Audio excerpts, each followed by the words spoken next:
सर्वांना नमस्कार. मी प्राध्यापक डॉक्टर अरविंद सोनटक्के आपल्या सर्वांचं सहर्ष स्वागत करतोय. ओळख मूर्तिशास्त्राची या व्याख्यानमालेअंतर्गत आज 10वे पुष्प आपल्या समोर मांडले जाणार आहे. दिगंबरराव बिंदू कला वाणिज्य आणि विज्ञान महाविद्यालय भोकर तसेच कला महाविद्यालय भिगवण यांच्या संयुक्त विद्यमाने ओळख मूर्तिशास्त्राची ही व्याख्यानमाला आम्ही चालू करून 9 दिवस पूर्ण झाली असून आजचा 10वा यशस्वी दिवस आपल्या समोर येत आहे. मित्रांनो, आमच्या देशामध्ये ज्या विविध विखुरलेल्या मूर्ती आहेत, लेणी आहेत, स्थापत्य आहे, या सगळ्यांचं जतन व्हावं, संवर्धन व्हावं आणि या अनुषंगाने एक जाणीव जागृती समाजामध्ये निर्माण व्हावी.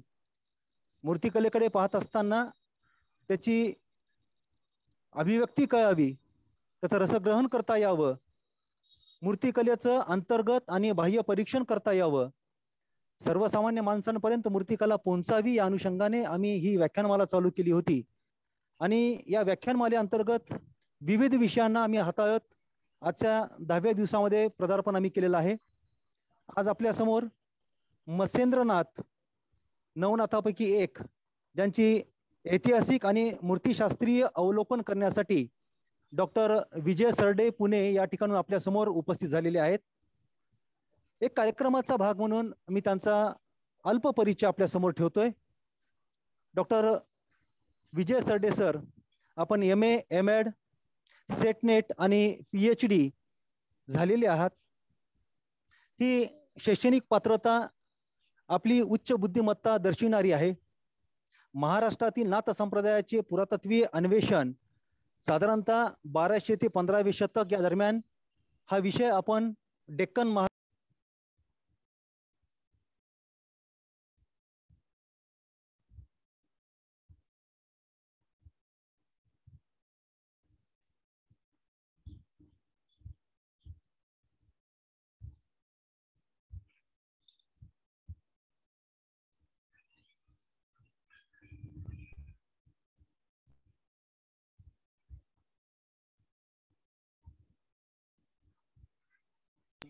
आपण आपला जसा सहभाग नोंदवला त्याच पद्धतीने नुकताच लंडन येथून एका संस्थेअंतर्गत नाथ संप्रदायाच्या माध्यमाने एक व्याख्यानमाला आयोजित करण्यात आली होती. तिथे जवळपास 1 तास 16 मिनिट आपलं अप्रतिम व्याख्यान झालेलं आहे. असंच व्याख्यानाची मेजवानी आज आमच्या सर्व सदस्यांना मिळणार आहे अशी आशा व्यक्त करतोय आणि पुढील सूत्र मी आपल्याकडे सोपवतो. डॉक्टर विजय सरडे सर यांना विनंती करतो की त्यांनी आपलं मंतव्य आमच्या समोर ठेवावं. नमस्कार सर. नमस्कार सर्वांना.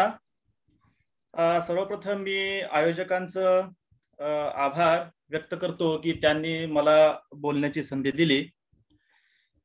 दिगंबरराव बिंदू कला वाणिज्य व विज्ञान महाविद्यालय भोकर जिल्हा नांदेड व कला महाविद्यालय भिगवण इंदापूर पुणे यांच्या संयुक्त विद्यमाने आयोजित राज्यस्तरीय व्याख्यानमालेतील 10वे पुष्प गुंफण्याचा मी प्रयत्न करणार आहे. तर वेळ न घालवता आपण आपल्या विषयाला सुरुवात करूया. आणि आजचा माझा जो विषय आहे तो आहे मत्स्येंद्रनाथ ऐतिहासिक आणि मूर्तिशास्त्रीय अवलोकन. तसं आपण पाहिलं तर मागच्या 1000 वर्षामध्ये आपण ह्या संप्रदायाविषयी किंवा हा संप्रदाय हा धार्मिक क्षेत्रामध्ये एक महत्वाचा संप्रदाय म्हणून असल्याचं आपल्याला जाणवतं. नाथ संप्रदाय हा एक शैव संप्रदाय आहे आणि सुरुवातीला आपण नाथ संप्रदायाविषयी थोडीशी जी बेसिक माहिती आहे ती माहिती घेणार आहोत आणि त्यानंतर आपण मच्छिंद्रनाथ यांची ऐतिहासिक पार्श्वभूमी काय आहे त्यांचं ऐतिहासिक अवलोकन करणार आहोत आणि त्यानंतर आपण मच्छिंद्रनाथ यांच्याविषयी किंवा यांचं मूर्तिकलेमध्ये काय स्थान आहे हे आपण पाहणार आहोत.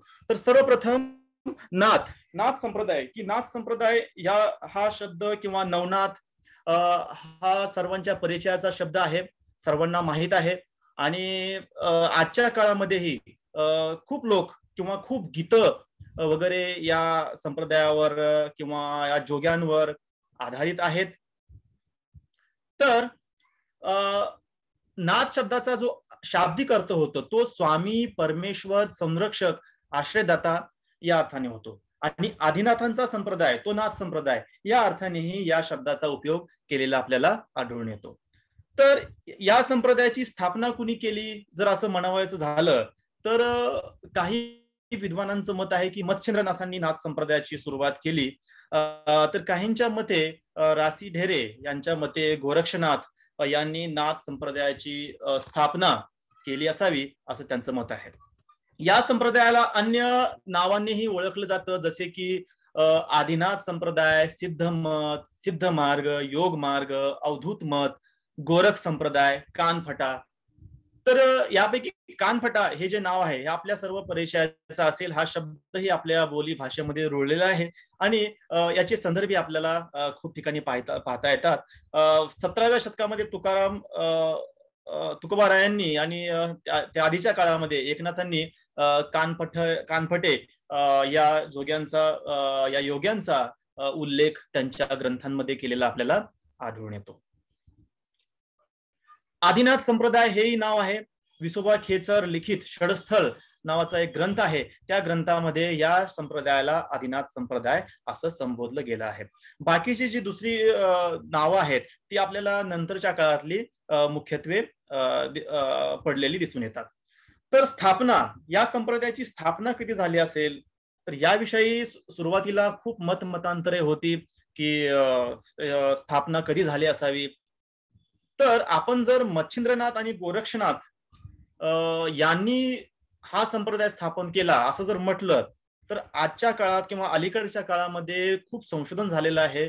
नवीन नवीन मूर्त्या आपल्याला प्राप्त झालेल्या आहेत. तर त्यानुसार जर आपण विचार केला तर 12व्या शतकाच्या आधीच नाथ संप्रदायाची स्थापना ही निश्चितपणे झालेली असावी असं दिसून येतं. तर हे नंतरच्या काळातले जे मतं जी आहेत ती आता निरस्त होत आहेत किंवा ती आता मागे पडलेली आहेत. तर यामध्ये आपण पाहतो की नवनाथ नावाची एक संकल्पना आपणास माहित आहे. घरोघरात महाराष्ट्रामध्ये नवनाथ भक्तिसाराचं पारायण केलं जातं आणि नाथ भक्तांची संख्या ही महाराष्ट्रामध्ये भरपूर आहे. तर नवनाथांच्या ज्या सूची आहेत उपलब्ध त्या सूचींचा जर आपण धांडोळा घेतला किंवा त्या सूची जर आपण पाहिल्या तर त्यामध्ये आदिनाथ, मत्स्येंद्रनाथ, चौरंगीनाथ, गोरक्षनाथ, कानिफनाथ व जालंधरनाथ ही नावं कॉमन मिळतात, सर्वसामान्यपणे आपल्याला पाहायला मिळतात. पण याच्या व्यतिरिक्त काही जी नाथ आहेत उरलेले 4-5 जे आहेत नाथ योगी आहेत ती स्थानिक परंपरेमधील किंवा ती स्थानिक लेवलची किंवा जे योगी होते महत्वाचे त्यांची नावं ह्या नवनाथ लिस्टमध्ये, सूचींमध्ये, यादींमध्ये आपल्याला आढळून येतात. आता नाथ संप्रदायाच्या 12 प्रमुख शाखा या प्रचलित आहेत आणि त्याच्यामध्ये आपण जर पाहिलं तर या 12 शाखामध्ये सत्यनाथी आहे, धर्मनाथी आहे, कपिलानी वैराग पंथ, माननाथी, आईपंथी, पागलपंथी, धजपंथी, गंगानाथी अशा 12 प्रमुख उपशाखा या पंथामध्ये आहेत. आणि यातील बऱ्याचशा ज्या शाखा आहेत या उपशाखा आहेत या नंतरच्या काळात आहेत. पण काही उपशाखांचा संदर्भ आपल्याला 13व्या-14व्या शतकामध्येही आपल्याला आढळून येतो. याच्या व्यतिरिक्तही काही संप्रदाय, उपसंप्रदाय या संप्रदायामध्ये, नाथ संप्रदायामध्ये होते याची उल्लेख आपल्या लीलाचरित्र सारख्या ग्रंथामध्ये आढळून येतात. आता आपल्याला उत्सुकता असते की पेहराव, की नाथ संप्रदायांचा किंवा नाथ संप्रदायाचे जे योगी आहेत त्यांचा पेहराव, वेशभूषा कशी असते. तर आपण बऱ्याच अलीकडच्या छायाचित्रांमध्ये, फोटोजमध्ये किंवा आपल्या घरीही फोटो असतो नवनाथांचा, तर त्यामधले जे पेहराव आहेत ते वेगळे आहेत. म्हणजे आताचे ते करंट म्हणजे आताचे आहेत, पण याच्या आधी जे पेहराव होते ते निश्चितच वेगळे होते. हे आपण जेव्हा मूर्तीशास्त्राचा अभ्यास करतो, जेव्हा जुन्या मूर्ती पाहतो त्यावरून आपल्याला हे आढाके बांधता येतात की नाथ संप्रदाय जी योगी होते त्यांचा मूळ जो पेहराव होता तो वेगळा होता. पण सर्वसाधारणपणे आपण पाहतो कर्णकुंडले, कानामध्ये श्रृंगी नावाचं एक वाद्य असतं, ते पुंगीसारखं असतं, किंवा किंगरी किंवा सारंगी हे वाद्य आहेत. मेखला, यज्ञोपवीत, पवित्री, कौपिन, हालमटंगा, धंदारी चक्र, रुद्राक्ष, आधारी, कंथा किंवा गुदरी, लगूड किंवा दंडा, खप्पर, अंगाला भस्म, कपाळावर त्रिपुंड, जटा, केयूर, वलय, नुपूर, कंठहार, त्रिशूळ, बाघंबर, झोळी, योगपट्ट, कमंडलू, डमरू, सुमेरिनी अक्षमाला पण म्हणू शकतो आपण, खडावा, छत्र व पगडी. अशा प्रकारे आपण या नाथ योग्यांची वेशभूषा पाहू शकतो. या अलीकडच्या चित्रांमध्ये ही यातली बरीचशी जी अटायर्स आहेत किंवा या शृंगी वगैरे आहेत ते आपल्याला पाहायला मिळते. आता आपण थोडक्यात नाथ संप्रदाय म्हणजे काय, त्याचं तत्वज्ञान काय, साधना काय, तर त्याविषयी आपण पाहूया.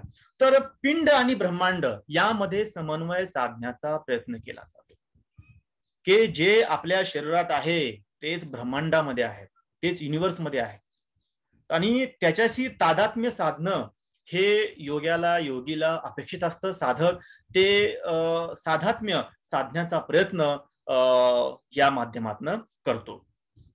आणि दुसरी गोष्ट म्हणजे आहे की ती कुंडलिनी जागृत करणे. कुंडलिनी जागृत करणे किंवा कुंडलिनी विषयी आपण थोडक्यात पुसटचं ऐकलं असेल. ज्ञानेश्वरीचे परायणी आपल्या गावोगावी होतं, तर त्यामध्ये हा शब्द कुठेतरी आलेला आपल्याला दिसून येतो.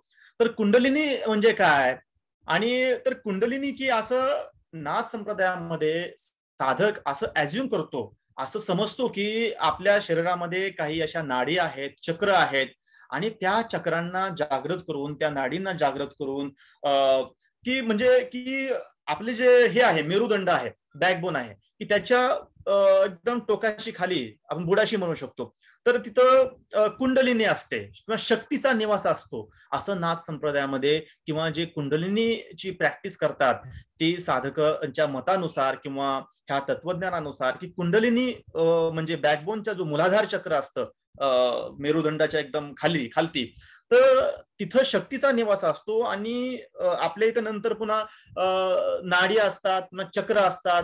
स्वाधिष्ठान चक्र आहे, अनाहत चक्र आहे, आणि पुन्हा सहस्रार चक्र जे आपल्या मस्तिष्कामध्ये असतं. तर त्या तिथे शिवाचा वास असतो, शिवाचा निवास असतो. तर त्या कुंडलिनीला जागृत करून, त्या शक्तीला जागृत करून तो योगी काय करतो की त्या चक्रांच्या माध्यमातून तो त्या मस्तिष्कामधल्या शिवाशी जे आहे त्याचं मिलन होतं, आणि शिव आणि शक्ती तिथं एकत्र येतात, आणि त्यानंतर हजार पटलांचं पाकळ्यांचं कमळ फुललं जातं, अशी कल्पना, असं एक अशा प्रकारचं जे अजम्पशन आहे ते नाथ संप्रदायामध्ये आपल्याला पाहायला मिळतं. तर जर आपल्याला शिवशक्तीचं मिलन करायचंय, जर आपल्याला यात तादात्म्य साधायचंय, तर शरीर शुद्धी ही महत्वाची आहे.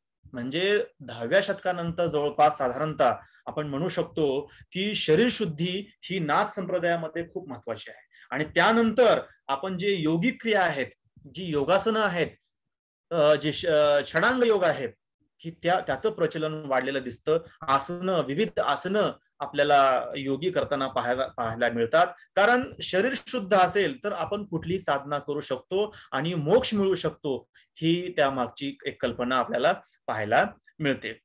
तर त्यासाठी हठ योगाची साधना नाथ योगी करतात. तर एकंदरीत आपण पाहिलं तर द्वैत विलक्षण वाद हे फिलॉसॉफी किंवा तत्वज्ञान आपल्याला नाथ संप्रदायामध्ये पाहायला मिळतं, की इथं शक्ती आणि शिव दोन्ही महत्वाचे आहेत, पण जो शिव आहे तो शक्ती विना अधुरा आहे.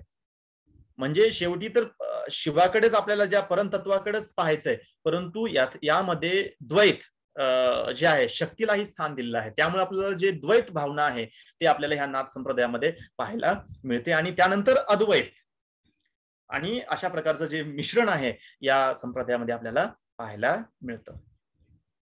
आता ज्ञानेश्वरीमध्ये काही नाथ संप्रदायाचे उल्लेख आलेले आहेत, किंवा कुंडलिनी विषयी ज्ञानेश्वरांनी उल्लेख केलेला आहे. आणि आपण सर्वांना माहितच आहे, आपल्या सर्वांना माहितच आहे की नाथ संप्रदायामध्ये की ज्ञानेश्वरांचा संबंध हा नाथ संप्रदायाशी आलेला आपल्याला आढळून येतो.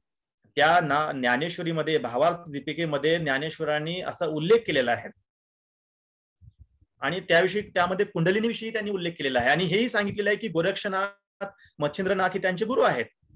तर त्यामध्ये एक त्यांचं एक रचना जे आपण पाहतो, अभंग. नागाचे पिल्ले कुंकुमे नाहले, वळण घेऊन आले सेजे जैसे, तैशी ते कुंडलिनी मोटकी आउट वळणी, अधोमुख सर्पिणी निजेली असे.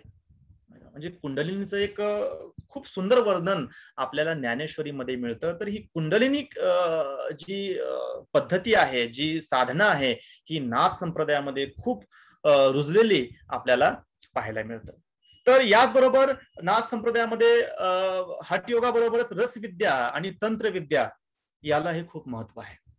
आपण पाहतो की या विद्येचं बरीचशी उदाहरणं आपल्याला मिळालेली आहेत. लीलाचरित्र वगैरे अशा ग्रंथांमध्ये याचे उल्लेख तर मिळतात. तर रससिद्ध म्हणजे रसावर पण प्रक्रिया करून मोक्ष मिळवणारे किंवा मोक्ष मिळू इच्छिणारे काही सिद्ध होते, काही योगी होते, ते त्याची प्रॅक्टिस करायचे, साधना करायचे. आणि आपण पाहतोय कोकणामध्ये अशा प्रकारची बरीचशी जी उष्णोदके किंवा अशी काही आपण तिथं पाहतो तलाव आहेत किंवा काही असे सरोवर आहेत की तिथून गरम पाणी वगैरे उष्ण पाणी आपल्याला निघालेलं पाहायला मिळतं. तर तिथं रसविद्या वगैरे अशा प्रॅक्टिस होत असाव्या असं आपण कल्पना करू शकतो किंवा असं म्हणू शकतो. आणि त्याशिवाय तंत्रविद्या हाही खूप महत्वाचा भाग किंवा साधना आपल्या नाथ संप्रदायामध्ये दिसून येते. नाथ संप्रदायामध्ये त्रिपुरा सुंदरी, बाल सुंदरी, काळभैरव, महाकाली यांची उपासना फार प्रचलित आहे. आणि याशिवाय चामुंडा, तुळजाभवानी, दत्तगुरु पण महाराष्ट्र आणि गुजरात आणि कर्नाटकचा जर उत्तर भाग आपण जर पाहिला तर या भागामध्ये दत्ताचे उपासक हे आहेत आणि दत्त संप्रदायामध्ये किंवा दत्ताची उपासना करणारे काही नाथ योगी पण आहेत. पण दुसरीकडे हे 3-4 राज्य जर सोडली तर दुसरीकडे आपल्याला दत्तांची उपासना नाथ संप्रदायामध्ये दिसून येत नाही.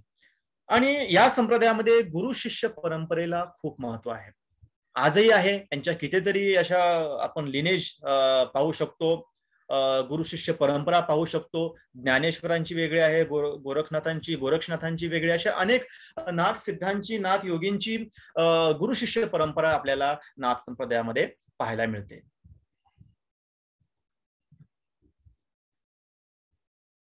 आता आपण मत्स्येंद्रनाथाविषयी थोडस ऐतिहासिक अवलोकन करूया. आपण आता एक पर्टिक्युलर योगी मच्छिंद्रनाथ की ज्यांचं खूप महत्व आहे नाथ संप्रदायामध्ये, त्यांच्या विषयी त्यांचे ऐतिहासिक अवलोकन करूया. इतिहासामध्ये त्यांच्याविषयी काय मिळतं का. काही लोकांना किंवा काही भक्तांना असं वाटतं किंवा काही लोकांना असं वाटतं किंवा आपण म्हणू शकतो भाविकांना असं वाटतं की मच्छिंद्रनाथ हे दैवी शक्ती होते किंवा होतेच, परंतु ते ईश्वरी रूप होते, ते मानवी रूपात होते की नाही असं बऱ्याच लोकांना माहित नसावं किंवा माहिती असेल कदाचित. परंतु की आपल्याला जे पुरावे मिळतात, जे ग्रांथिक पुरावे मिळतात, जे मूर्तिशास्त्रामधले पुरावे मिळतात, त्यानुसार आपण आता निश्चित सांगू शकतो की मच्छिंद्रनाथ हे ऐतिहासिक पुरुष होते आणि नाथ संप्रदायामध्ये आदिनाथ म्हणजे शिव यांच्यानंतर त्यांचं महत्व आपल्याला खूप पाहायला मिळतं नाथ संप्रदायामध्ये. आणि याचबरोबर आपण पाहतो की हे मागचं 1000 वर्ष ही काही जुनी गोष्ट नाहीये जास्त, परंतु मागचं हे जे आपलं 1000 वर्ष आहेत 10व्या शतकापासून ते आजपर्यंत नाथ संप्रदायाचं महत्व समाजामध्ये, धार्मिक क्षेत्रामध्ये हे खूप राहिलेलं आहे. आपण पाहतो की नाथ संप्रदाय किंवा नाथ संप्रदायामधले जे जोगी आहेत, योगी जोगी म्हणा, त्यांच्यावर असंख्य गीतं लिहिलेले आहेत. आपण पाहतो बादशाह असेल, बाबर असेल, अकबर असेल, औरंगजेब इव्हन असेल, तो नाथ संप्रदायाचा भक्त होता किंवा नाथ संप्रदायानं त्याला आकर्षित केलं होतं, असे अनेक पुरावे आहेत आपल्याकडे. हिंदू राजे तर होतेच, परंतु मुस्लिम किंवा समाजाचे सुफी जे होते, सुफींशी पण यांचा कॉन्टॅक्ट आलेला आहे, संबंध आलेला आहे. इतका प्रभाव समाज मनावर पडलेला मध्य काळामध्ये आपल्याला पाहायला मिळतो. संत कबीर असतील, तुलसीदास असतील, मीराबाई असतील, यांच्या ग्रंथामध्ये यांच्या रचनांमध्येही नाथ पंथाचे उल्लेख, हजारो उल्लेख आपल्याला पाहायला मिळतात. इव्हन महाराष्ट्रामधले संत असतील, दक्षिण भारतामध्ये असतील, तर हा नाथ संप्रदायाची जी व्यापकता आहे ती खूप आहे. आपण पाहतो इव्हन अफगाणिस्तान, काबूल, कंदहार मध्ये नाथ संप्रदायांचे मठ होते. आजचं पाकिस्तान, अफगाणिस्तान, इकडे बांगलादेश, इकडे तिबेट, नेपाळ आणि दक्षिण भारतामध्ये तमिळनाडू हा पूर्ण प्रदेश जो आहे नाथ पंथांच्या क्रियाकलापांनी भरलेला आपल्याला दिसून येतो. तर जर आपण एक अलीकडेच आपण उदाहरण की या संप्रदायाचा प्रभाव आजच्या घडीला कसा आहे, तर आपण पाहिला असेल 1996 साली एक हिंदुस्थानी नावाचा एक चित्रपट आला होता आणि या चित्रपटामध्ये एक गाणं आहे, गीत आहे, माया मच्छिंदर मुझ पर मंतर मत करना, जादू मंतर से पागल मुझे मत करना. आपण ऐकलं असेल बहुतेक. तर बघा की त्यामध्ये माया मच्छिंदर आणि त्यामध्ये त्या कलाकाराला, जे कमल हसन नावाचा एक कलाकार आहे, तर त्या कलाकाराला असं रूप बदलताना दाखवलेलं आहे. म्हणजे समाज मनावर 1000 वर्षांनंतरही कसा पगडा आहे त्या व्यक्तीचा किंवा त्या व्यक्तिमत्वाचा किंवा त्या संप्रदायाचा, आपल्याला त्याच्यावर आढळून येतं. जोगी, जोगी नावावर कितीतरी गाणी आहेत. रमता जोगी आपल्याला माहिती असेल. तर असे अनेक गीत आपल्याला नाथ संप्रदाय, मच्छिंद्रनाथ यांच्याविषयी आढळून येतात. आणि आज आपण पाहतो की उत्तर प्रदेशचे मुख्यमंत्री हे नाथपंथी आहेत, आदित्यनाथ. म्हणजे मच्छिंद्रनाथ ते आदित्यनाथ हा जर प्रवास आपण जर केला, तर यामध्ये आपल्याला अनेक रोचक गोष्टी नाथ संप्रदायाविषयी आपल्याला पाहायला आणि ऐकायला मिळू शकतात. आपण पहा, अनेक प्रादेशिक भाषांमध्ये नाथ संप्रदाय चित्रपट आहे. हा हिंदुस्थानी चित्रपट तर 3 तमिळ, तेलुगू या भाषांमध्येही डब केलेला आहे किंवा या भाषांमध्ये पण आहे. या व्यतिरिक्त मराठी भाषामध्ये आताच अमोल कोल्हे यांचा एक नवनाथांवर एक चित्रपट आलेला होता. आणि असे अनेक चित्रपट आपल्याला नाथ संप्रदायावर विभिन्न प्रादेशिक भाषांमध्ये काढलेले, निर्माण केलेले आपल्याला दिसून येतात. तर नाथ संप्रदाय मध्ये आता मच्छिंद्रनाथाविषयी पाहूया. हे नाथ संप्रदायामध्ये एक थोर योगी आहेत. ती मच्छिंद्रनाथाचा जर आपण विचार केला, तर बघा की म्हणजे गोरक्षनाथांचं नाव तर भरपूर आहे, पण गोरक्षनाथांचे गुरु हे आहेत. बौद्ध धर्मामध्ये यांचं महत्व आहे, सुफींमध्ये यांना महत्व आहे, वैष्णवांमध्ये महत्व आहे, शाक्तांमध्ये महत्व आहे, अनेक तांत्रिक क्रियांमध्ये, हठयोगामध्ये या व्यक्तिमत्वाला जे आहे महत्व आहे. आणि आपण पाहतो की ऐतिहासिक बरेचसे ग्रंथ किंवा अनेक रचना यांच्यावर आधारित आहेत. पण पुरातत्वीय किंवा एक स्थापत्य कलेच्या दृष्टिकोनातून जर आपण पाहिलं, तर खूप कमी साधन साहित्य अभ्यास या व्यक्तिमत्वावर, या योगींवर, मच्छिंद्रनाथांवर झालेला आपल्याला दिसून येतो. कौल योगिनी संप्रदायाचे प्रवर्तक यांना म्हटलं जातं की तंत्रामध्ये किंवा शाक्त पंथामध्ये एक कौल योगिनी संप्रदाय, एक तांत्रिक पंथ आहे, एक शाखा आहे. तर त्याचं प्रवर्तकत्व हे आहे ते मच्छिंद्रनाथांना दिलं जातं. 84 सिद्ध घ्या. तर 84 सिद्धांमध्ये आपण पाहतो की एक बौद्ध धर्मातही काही सिद्ध आहेत, वज्रयानी सिद्ध म्हणू शकतो आपण, ते तांत्रिक सिद्ध किंवा शैव सिद्ध पण आहेत. तर यांमध्ये आपण जर यांच्या सूची पाहिल्या, याद्या पाहिल्या, लिस्ट पाहिल्या, तर यामध्ये आपल्याला मच्छिंद्रनाथांचं जे नाव आहे ते सुरुवातीच्या पंक्तीमध्ये आपल्याला दिसतं. याशिवाय आपण पाहतो दभोई नावाचं, गुजरातमध्ये दभोई नावाचं ठिकाण आहे आणि आपल्या महाराष्ट्रामध्ये रत्नागिरी जिल्ह्यामध्ये पन्हाळे काजी येथेही आपण पाहिलं तर तिथं आपल्याला असं आढळून येतं की मच्छिंद्रनाथ हे पहिल्या लाईन मध्ये आहेत, पहिल्या किंवा त्यांचं जे रिप्रेझेंटेशन आहे, त्यांना ते दाखवलेलं आहे तिथं, ते मुख्य करून दाखवलेलं आहे. तर यांची जी नावं आहेत विभिन्न ग्रंथांमध्ये, यांच्या नावांचा जर धांडोळा घेतला आपण, तर मच्छंद, मच्छग्नपाद, मच्छिंद्रपाद, मत्स्येंद्रपाद, मीनपाद, मीननाथ, मच्छिंदपाद, मत्स्येंद्र, मच्छिंद्रनाथपाद, मच्छिंद्रार, मच्छिंदर, अनिमिष देव, लुईपा, अशी वेगवेगळी नावं यांना आपल्या ग्रंथांमध्ये मिळालेली आपण पाहू शकतो. तर मच्छिंद्रार जे नाव आहे याच्यामध्ये आपण पाहतो ते दक्षिण भारतामध्ये विशेष करून प्रसिद्ध असं नाव आहे. त्यानंतर आपण पाहतो की मीननाथ. आता आपण थोडी चर्चा नंतर करणार आहोत की मीननाथ आणि मच्छिंद्रनाथ काय फरक आहे का, किंवा ही एकच नाव आहेत की वेगळी नाव आहेत. आपण नंतर जसा संदर्भ येईल त्याप्रमाणे आपण याचा उल्लेख करणार आहोत, याविषयी आपण बोलणार आहोत किंवा विचार करूया. तर यामध्ये अनिमिष देव जे नाव आहे की अनिमिष म्हणजे मासा. तर दक्षिण भारतामध्ये मत्स्य मुनी हेही नाव प्रचलित आहे मच्छिंद्रनाथाचं. तर जे वीरशैव आणि लिंगायतामध्ये जे आलम प्रभू जे प्रसिद्ध आहेत, तर त्यांचे गुरु मच्छिंद्रनाथ होते असं म्हटलं जातं, कारण अनिमिषचा अर्थ जो आहे तो मत्स्य होतो. तर या प्रकारे आपण पाहू शकतो की मच्छिंद्रनाथ कुठे कुठे आपल्याला दिसत आहेत पहा, की यांचं म्हणजे स्कोप किंवा हे पूर्ण अखंड भारतामधलं व्यक्तिमत्व, एक महत्वाचं व्यक्तिमत्व आपल्याला दिसून येतं. आणि लुईपा, आता लुईपा आणि मच्छिंद्र एक आहेत का, मच्छिंद्रनाथ एक आहेत का? आणि बोली भाषेमध्ये मच्छिंदर किंवा मच्छिंद्रनाथ हे नाव ही खूप प्रसिद्ध आहे. तर लुईपा नावाचे एक अन्य सिद्ध असावेत असं काही विद्वानांचं मत आहे आणि ते शक्य आहे, कारण असे त्यांचं वेगळे ज्या आपण सूच्या आहेत सिद्धांच्या त्यामध्ये त्यांचं वेगळं नाव, मच्छिंद्रनाथाशिवाय लुईपा नावाचं एक वेगळं नाव हे आपल्याला पाहायला मिळतं. तसेच मीन ही हे एक नाव काही सूचींमध्ये आपल्याला पाहायला मिळतं. यांचाही संदर्भ माशांशीही दाखवलेला आहे. इथं आपण पाहू शकतो एक प्रातिनिधिक स्वरूपात हे चित्र घेतलेलं आहे, यामध्ये आपण मासा वगैरे पाहू शकतो. तर असे 2-3 योगी आहेत की त्यांनाही माशांबरोबर दाखवलेलं आपल्याला आढळून येतं.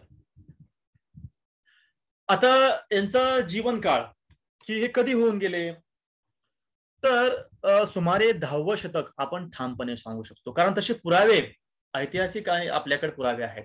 कारण जो अभिनव गुप्ताचा जो तंत्रालोक नावाचा जो ग्रंथ आहे, या ग्रंथामध्ये मच्छंद विभू या नावाचा उल्लेख आलेला आहे आणि वचन विभूला प्रणाम केलेला असा एक उल्लेख आपल्याला तंत्रालोक या ग्रंथामध्ये आढळून येतो. आणि अभिनव गुप्त हे 10व्या शतकाच्या शेवटी होऊन गेलेले आहेत, याविषयी अनेक पुरावे आपल्याला पाहायला मिळतात किंवा आपल्याकडे आहेत.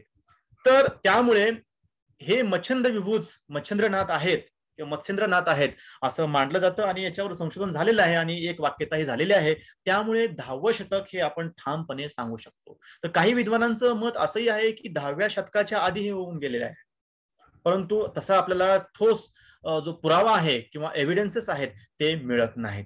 तर यानंतर 84 सिद्धांमध्ये आणि नवनाथांच्या बहुतेक सूचींमध्ये यांचं नाव आपल्याला आढळून येतं. आणि यांच्या जर जातीविषयी जर आपण पाहिलं तर आपल्याकडे पहा की हा मच्छिंद्रनाथांच्या नावावर अनेक ग्रंथही आहेत, त्याचा उल्लेख थोडा नंतर आलेला आहे. तर त्यामध्ये कौल ज्ञान निर्णय नावाचा एक महत्वपूर्ण ग्रंथ आहे आणि बागची यांनी ब्रिटिश स्वातंत्र्यपूर्व काळामध्ये म्हणजे साधारणतः 1935च्या काळामध्ये जो आहे तो त्याच्यावर अनुवाद केलेला आहे किंवा त्याच्याविषयी भाष्य केलेलं आहे, त्याच्याविषयी माहिती लिहिलेली आहे. तो ग्रंथ उजेडात आणला होता. तो ग्रंथ जो आहे तो नेपाळच्या दरबार ग्रंथालयामध्ये पडून होता, धूळखात पडून होता, परंतु ह्या प्रबोधचंद्र बागची नावाच्या विद्वानांनी हा ग्रंथ प्रकाशात आणला आणि त्यानंतर त्याचा जो अभ्यास केला गेला तर त्यानंतर तो ग्रंथ 11व्या शतकातला आहे असं आढळून आलं. तर तो ग्रंथ मच्छिंद्रनाथाचं अध्ययन करण्यासाठी खूप महत्वाचा आहे, कारण तो आद्य पुरावा आहे की त्यामध्ये मच्छिंद्रनाथाविषयी आपल्याला डिटेल माहिती मिळते. तर कैवर्त, त्यामध्ये कैवर्त म्हणजे कोळी एक प्रकारे की मच्छीमार किंवा मासे मारणारे व्यक्ती जे आहेत, त्यामध्ये असं लिहिलेलं आहे की ते ब्राह्मण होते पण ते कैवर्तासारखं वागू लागले किंवा ते मासे पकडू लागले किंवा कोळ्यासारखं वागू लागले, त्यामुळं ते कैवर्त झाले असा उल्लेख त्यामध्ये आलेला आहे. आणि यांच्या जन्मभूमीविषयी जे मत आहेत काही विद्वानांमध्ये त्यानुसार की चंद्रदीप हे कामरूप नावाचा जो भाग आहे, आजकाल आपण जो असम आणि आसामच्या आसपास मधला जो भाग आहे, पूर्वोत्तरेकडे बांगलादेशचा जो उत्तरी भाग आहे किंवा आसामचा जो भाग आहे, त्याला कामरूप नावाचं ठिकाण त्यावेळी संबोधलं जायचं आणि तिथं चंद्रद्वीप नावाचं एक द्वीप होतं असं म्हटलं जातं. तर पण माझ्या आता मी या विषयावर पीएचडी केलेली आहे, तर माझ्या पीएचडी मध्ये मी असं मांडलेलं आहे किंवा अशाच प्रकारचं एक ठिकाण आपल्याला कर्नाटकमध्ये जो कोस्टल एरिया आहे, समुद्र तटीय प्रदेश जो आहे, तिथंही चंद्रपुरी चंदावर नावाचं एक ठिकाण आहे आणि तिथं आदिनाथाचं नाव असलेलं एक शिलालेखही प्राप्त झालेला त्या एरियामध्ये. आणि आपण पाहतो कद्री नावाचं जे ठिकाण आहे महत्वाचं ते तिथं आहे त्या भागामध्ये, जिथं आपण म्हणतो की जे स्त्रियांचं राज्य होतं. ती स्टोरी पण तुम्हाला मी ती कथा लिजंड तुम्हाला सांगणार आहे की ती स्त्रियांचं राज्य जे होतं ते कद्री भाग जो आहे तो दक्षिणेकडे आहे, तो कर्नाटकमध्ये आहे. आणि जर हा कोस्टल एरिया जर आपण पाहिला तर इथे मच्छिंद्रनाथाविषयीच्या अनेक आख्यायिका आहेत आणि आपल्याला कला स्थापत्य मूर्तिकलेतले जे उदाहरणं आहेत, जे एव्हिडन्सेस आहेत, अर्ली एव्हिडन्सेस म्हणतोय मी, आद्य एव्हिडन्सेस, ते आपल्याला तिथे मिळतात. तर तुळू नावाचा एक प्रदेश आहे कर्नाटकमध्ये, कन्नड शिवाय तुळू नावाची एक भाषा ही खूप प्रचलित आहे.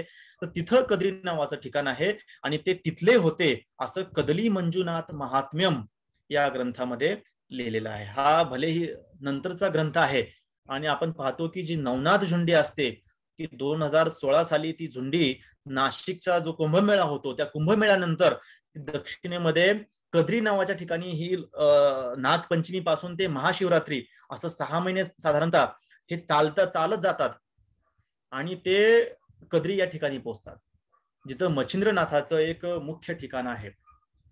आणि मंगला म्हणजे आजचं मंगळुरू किंवा मंगलोर हे राजधानीचं ठिकाण होतं असं म्हटलं जातं. नाथ संप्रदायाच्या जे हे मच्छिंद्रनाथ आहेत यांच्यावर आधारित अनेक ग्रंथ आहेत. हे ग्रंथ त्यांनी लिहिले असं म्हटलं जातं. काही मध्ये हे ग्रंथ त्यांना डेडिकेट केलेले आहेत असंही म्हटलं जातं. तर कौल ज्ञान निर्णय, मच्छिंद्र संहिता, अकुलवीर तंत्रम, कुलानंद तंत्रम, ज्ञान कारिका, योग विषय, श्री कामाख्या गुह्य सिद्धी, अकुलागम तंत्रम, कुलार्णव तंत्र, कलोपनिषद, कौलावली निर्णय हे ग्रंथ त्यांच्या नावावर आहेत. यापैकी कौल ज्ञान निर्णय हा ग्रंथ खूप महत्वाचा आहे, त्याविषयी आपण आधी पाहिलेलंच आहे. याशिवाय मच्छिंद्र संहिता हा 13व्या शतकातला ग्रंथ मानला जातो. अकुलवीर तंत्रम हा ग्रंथ ही कौल ज्ञानाविषयी यामध्ये खूप माहिती दिलेली आहे. योग विषय जो आहे यामध्ये हठयोग वगैरे किंवा योगाविषयी माहिती दिलेली आहे. आणि असे अनेक आद्य काळातले म्हणजे 11व्या 12व्या 13व्या शतकापर्यंत साधारणतः आणि नंतरच्या काळातले अशी ग्रंथ संपदा मच्छिंद्रनाथांच्या नावावर आहे आणि ते स्वतः मच्छिंद्रनाथांनी लिहिले असावेत असंही काही विद्वानांचं मत आहे. आता दंतकथा पाहूयात की अनेक दंतकथा ज्या आहेत त्या मच्छिंद्रनाथांविषयी प्रचलित आहेत आणि त्या फक्त महाराष्ट्रात नाही आहेत तर पूर्ण भारतभर यांच्या कथा, अनेक दंतकथा आपल्याला पाहायला मिळतात. आणि याविषयी या दंतकथेविषयी आपण मूर्तिशास्त्रीय पुरावा पण पाहणार आहोत की ह्या दंतकथा ह्या आताच्या नाही आहेत, याला ऐतिहासिक पार्श्वभूमी आहे आणि मागच्या 700-800 वर्षांपासून त्या दंतकथा आपल्या समाजात प्रचलित आहेत असं आपल्याला दिसतं. तर कौल ज्ञान निर्णय, ज्ञानेश्वरी, तत्वसार, ब्रह्मानंदाची, हठयोग प्रदीपिका, गोरक्ष विजय, मीन चेतन, बुद्ध पुराण, नवनाथ भक्तिसार हा ग्रंथ सर्वांच्या परिचयाचा आहेच. तर यामध्ये ह्या कथेचा उल्लेख आलेला आहे. गोरक्षनाथांची, मच्छिंद्रनाथांची उत्पत्ती कशी झाली. तर यामध्ये ज्ञानेश्वरीमध्येही आपल्याला हा उल्लेख आहे की तो मी वाचून दाखवतोय, आपल्याला इथे दिसतोय स्क्रीनवर. क्षीर सिंधू परिसरी शक्तीच्या कर्णकुहरी, नेनो कै श्री त्रिपुरारी सांगितले जे, ते शिरकल्लोळांत मकरोदरी गुप्त, होता तयाचा हात पैठे झाले.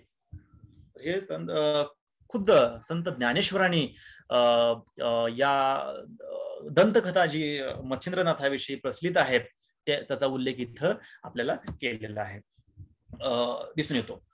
तर यामध्ये ह्या दंतकथेनुसार काय आहे की जर आपण कौल ज्ञान निर्णय ही जर दंतकथा पाहिली, कारण मी याच्यावर एवढा जोर यासाठी देतोय कारण की आपल्याकडे मूर्तिशास्त्राची जी पारंपरिक ग्रंथ आहेत त्या ग्रंथांमध्ये नाथांची जी आयकॉनोग्राफी आहे त्याच्याविषयी कुठलेही संदर्भ मिळत नाहीत, हे इथं मी नमूद करू इच्छितो.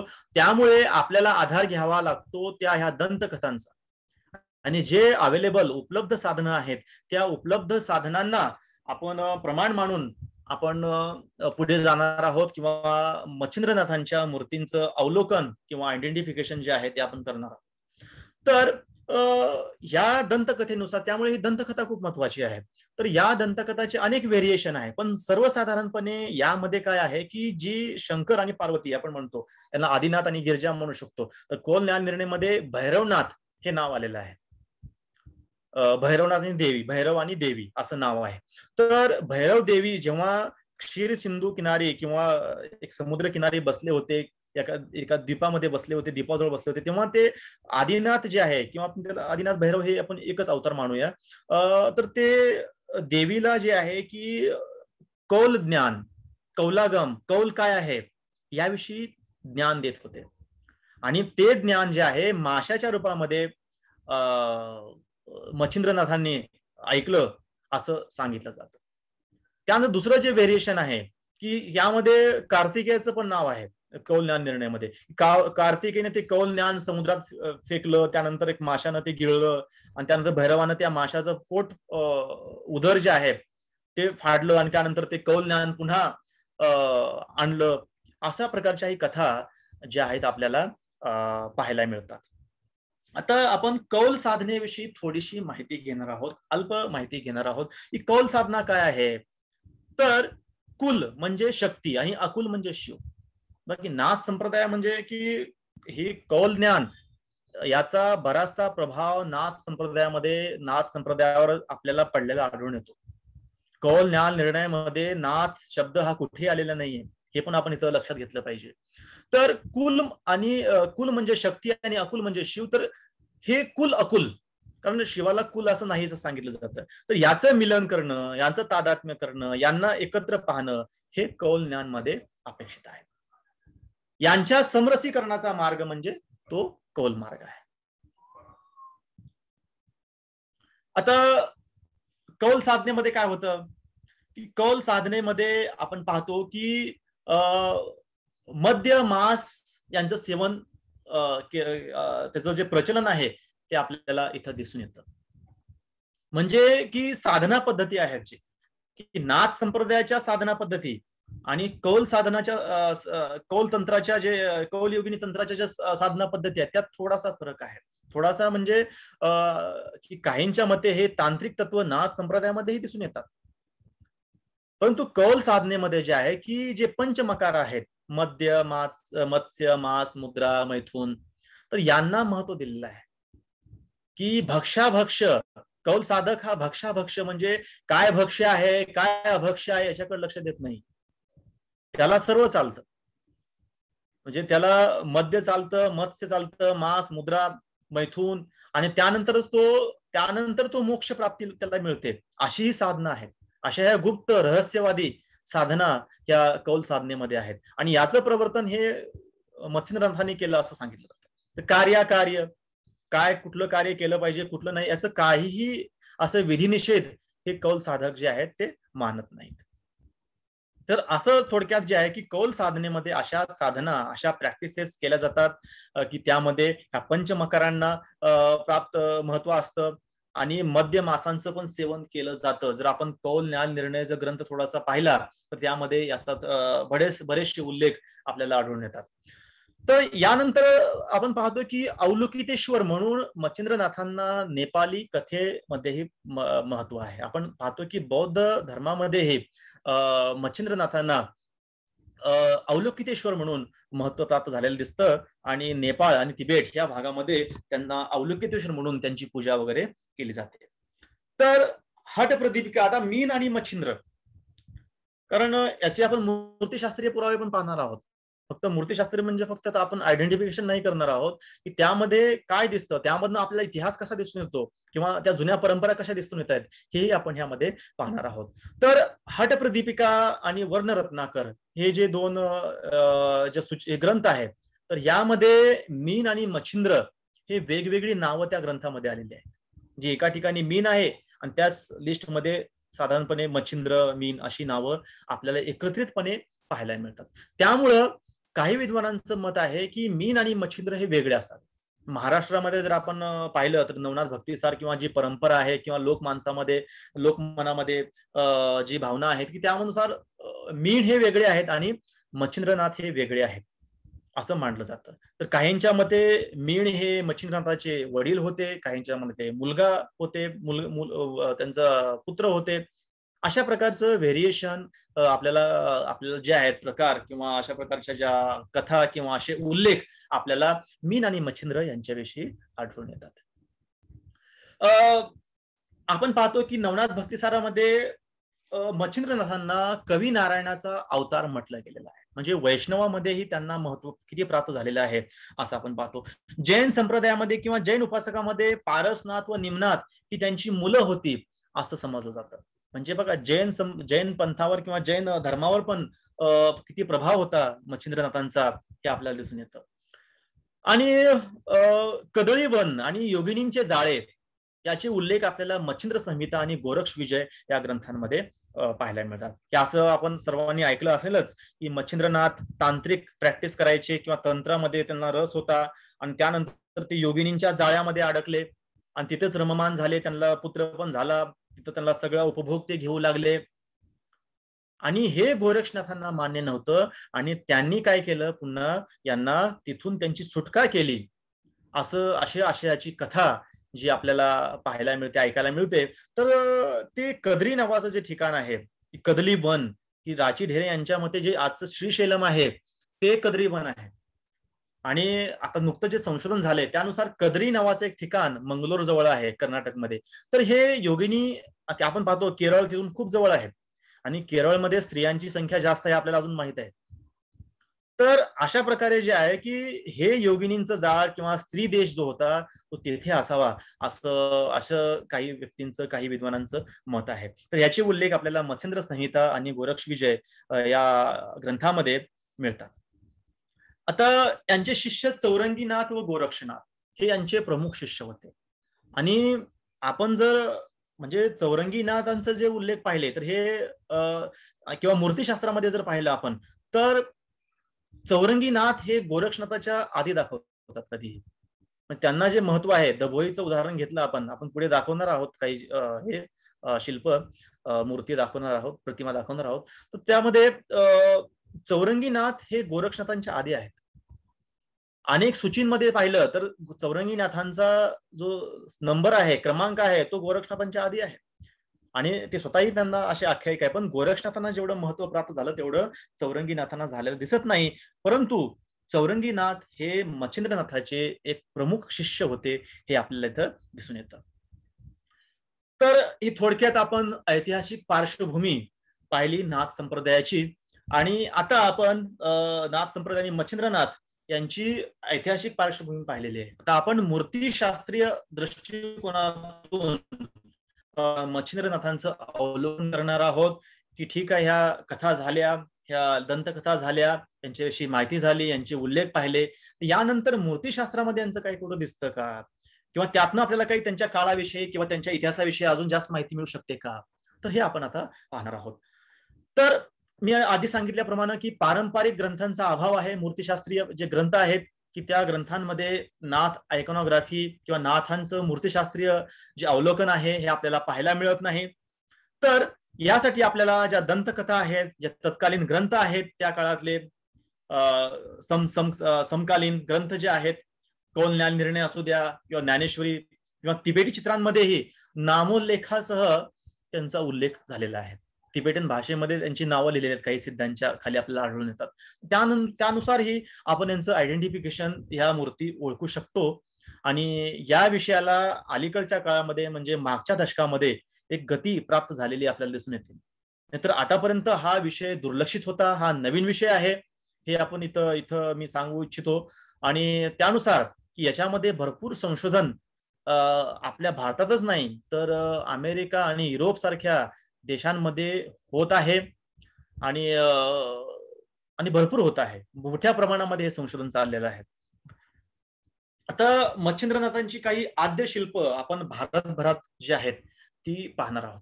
तर खजुराहो मध्ये 11व्या शतकातलं मंदिर आहे, विष्णू मंदिर आणि सूर्य मंदिर. तर या सूर्य मंदिरावर राजसेनेचा जो भाग आहे, ह्या भागावर जे आहे की हातामध्ये एक मासा असलेला एक जे योगी किंवा एक पुरुष, एक व्यक्ती दाखवलेला आहे, तर आपण पाहू शकतो. याच्याविषयी देवांगना देसाई यांनी त्यांच्या पुस्तकात याचा उल्लेख केलेला आहे. तर हे एक आद्य शिल्प मच्छिंद्रनाथचं आपण म्हणू शकतो. याविषयी ही माहिती नव्हती की मच्छिंद्रनाथाचं आद्य शिल्प कुठं होतं किंवा कुठं होतं. पण हे आता नुकतंच प्रकाशात आलेलं आहे किंवा याच्यावर आता अभ्यास सुरू झाल्यानं हे माहित पडतंय की 11व्या शतकातलं हे शिल्प आहे.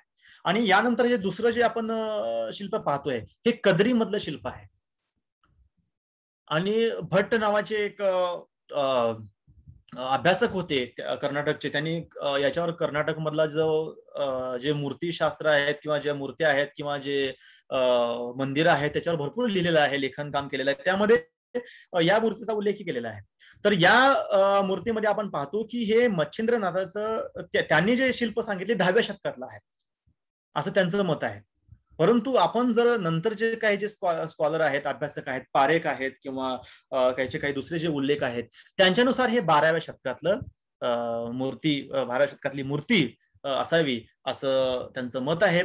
तर यामध्ये आपण पाहू शकतो की त्यांना एक हे त्यांच्या हातामध्ये कुबडी दाखवलेली आहे. आपण कुबडी पाहू शकतो इथं, क्रच याला म्हणतात. त्यानंतर त्यांच्या खाली इथं आपण पाहतो पाठीवर एक मासा आहे. जर आपण व्यवस्थित पाहिलं तर एक माशासारखी आकृती, इथं तोंड वगैरे, इथं डोळे वगैरे दिसत आहेत. तर हे माशाचं जे त्यांचं वाहन किंवा त्यांचा जो संबंध आहे तिथे दाखवलेला आहे. त्यानंतर कंठहार वगैरे आहे, वलय वगैरे त्यांच्या हातामध्ये दिसतात, मेखला वगैरे थोडीशी दिसते आणि श्रृंगी सारखं एक इथं हे पण दिसतंय, एक वाद्य जे आहे नाथ संप्रदायामध्ये. कानात कुंडल वगैरे वर, आणि इथं वर एक टोप जो आहे, जे हा शिरोभाग आहे याच्यावर एक चित्र दिसतंय, एक शिल्प दिसतंय, सॉरी. तर यानुसार तिथं काही अजून शिल्प आहेत. तर त्या शिल्पानुसार याचा संबंध बौद्ध संप्रदायाशी किंवा वज्रयानाशी असावा, असं काही विद्वानांचं मत आहे. मॅलिन्सन नावाचे जे विद्वान आहेत युरोपमधले, इंग्लंडचे, तर त्यांनी याविषयी एक आर्टिकल लिहिलेलं आहे, कालवंचना म्हणून. त्यामध्ये या मूर्तींविषयी किंवा कद्रीविषयी भरपूर माहिती सांगितलेली आहे. त्यानंतर दुसरा जो मूर्ती आपण पाहतो ती ग्वालियर, आपल्याला माहित आहे मध्य प्रदेश. इथं याच्या जवळ, ग्वालियर जवळ एक नरेसर नावाचं ठिकाण आहे आणि त्या नरेसर मध्ये ही मूर्ती सापडलेली आहे. तर ह्या मूर्तीमध्ये आपण पाहू शकतो की इथं या तीन बाजूला अशा अजून 3 योगी आहेत. यामध्ये गोरक्षनाथ, चौरंगीनाथ आणि आदिनाथ यांची शिल्प आहेत. आणि हे तिसरं शिल्प जे आहे ते मच्छिंद्रनाथाचं असावं. परंतु दुर्दैवानं काय झालेलं आहे की आपण पाहतो की पादपीठावर जी माशाची जी आकृती होती ती अशी कोणतरी काढलेली आहे, किंवा आपण पाहतो की डॅमेज आहे मूर्ती, किंवा बरेच खंडित झालेले आहे, चेहरा गायब आहे. आणि इथं पण हे जे कॉम्बिनेशन, किंवा आपण पाहतो की मच्छिंद्रनाथ, गोरक्षनाथ, चौरंगीनाथ यांची शिल्प एकत्र मिळतात आपल्याला. त्यानुसार हे जे शिल्प असं ते मच्छिंद्रनाथांचं शिल्प असावं असं आहे. आणि नरेसर येथे 9व्या, 10व्या, 11व्या शतकातील, 12व्या शतकातील मंदिरं भरपूर आहेत. तर त्यामुळे हे 11व्या ते 12व्या शतकातलं शिल्प आपल्याला म्हणजे सांगितलं जातं. यामध्ये आपण पाहतो की ते आसनामध्ये आहेत, असं हे गोमुखासारखं आपल्याला दिसतंय, आसन दिसतंय. त्यानंतर लॉयन क्लोथ, लंगोट, मेखला, आणि गळ्यामध्ये हार आहे, कंठहार आहे, कानात कुंडल आहेत, मागे डोक्यावर फडकं आहे, कापड जे आहे लपेटलेलं आपल्याला दिसून येतं. तर अशा प्रकारचे जे शिल्प आहेत किंवा मूर्ती आहेत ते आपल्याला, प्रतिमा ज्या आहेत आपल्या महाराष्ट्रामध्ये पण आढळून येतात. आपण पाहूया ते. त्यानंतर सौराष्ट्र, गुजरातमध्ये दीव नावाचं बेट आहे, आपल्याला माहितच आहे. इथंही 11व्या शतकातली एक मच्छिंद्रनाथाची प्राचीन मूर्ती इथं मिळालेली आहे आणि याचं डेटिंग वगैरे झालेलं आहे व्यवस्थितपणे. तर इथं आपण पाहू शकतो की माशाची आकृती इथं खाली आपल्याला पाहायला मिळते. हे दीव मधलं शिल्प आहे आणि ध्यान मुद्रेमध्ये मच्छिंद्रनाथ बसलेले आपल्याला दिसून येतात. यानंतर हे एक सुरेख शिल्प, सॉरी तर म्हणतोय, मूर्ती, प्रतिमा आपण म्हणू शकतो. ही दभोई नावाचं, जे दभोई येथे महुडी नावाचं एक गेट आहे, दरवाजा आहे, किल्ला आहे दभोई नावाचा ऍक्च्युली. आणि त्यातलं जे एक हे गेट आहे महुडी नावाचं, जे द्वार आहे, तोरण द्वार आहे, यामध्ये 84 सिद्धांची शिल्प इथं कोरलेली आपल्याला आढळून येतात. त्यामध्ये मच्छिंद्रनाथाचं हे सुंदर शिल्प मूर्ती आपल्याला पाहायला मिळते. यामध्ये मासा जो आहे तो मागे असा काढलेला आपल्याला दिसतो, असा कोरलेला आपल्याला दिसून येतो.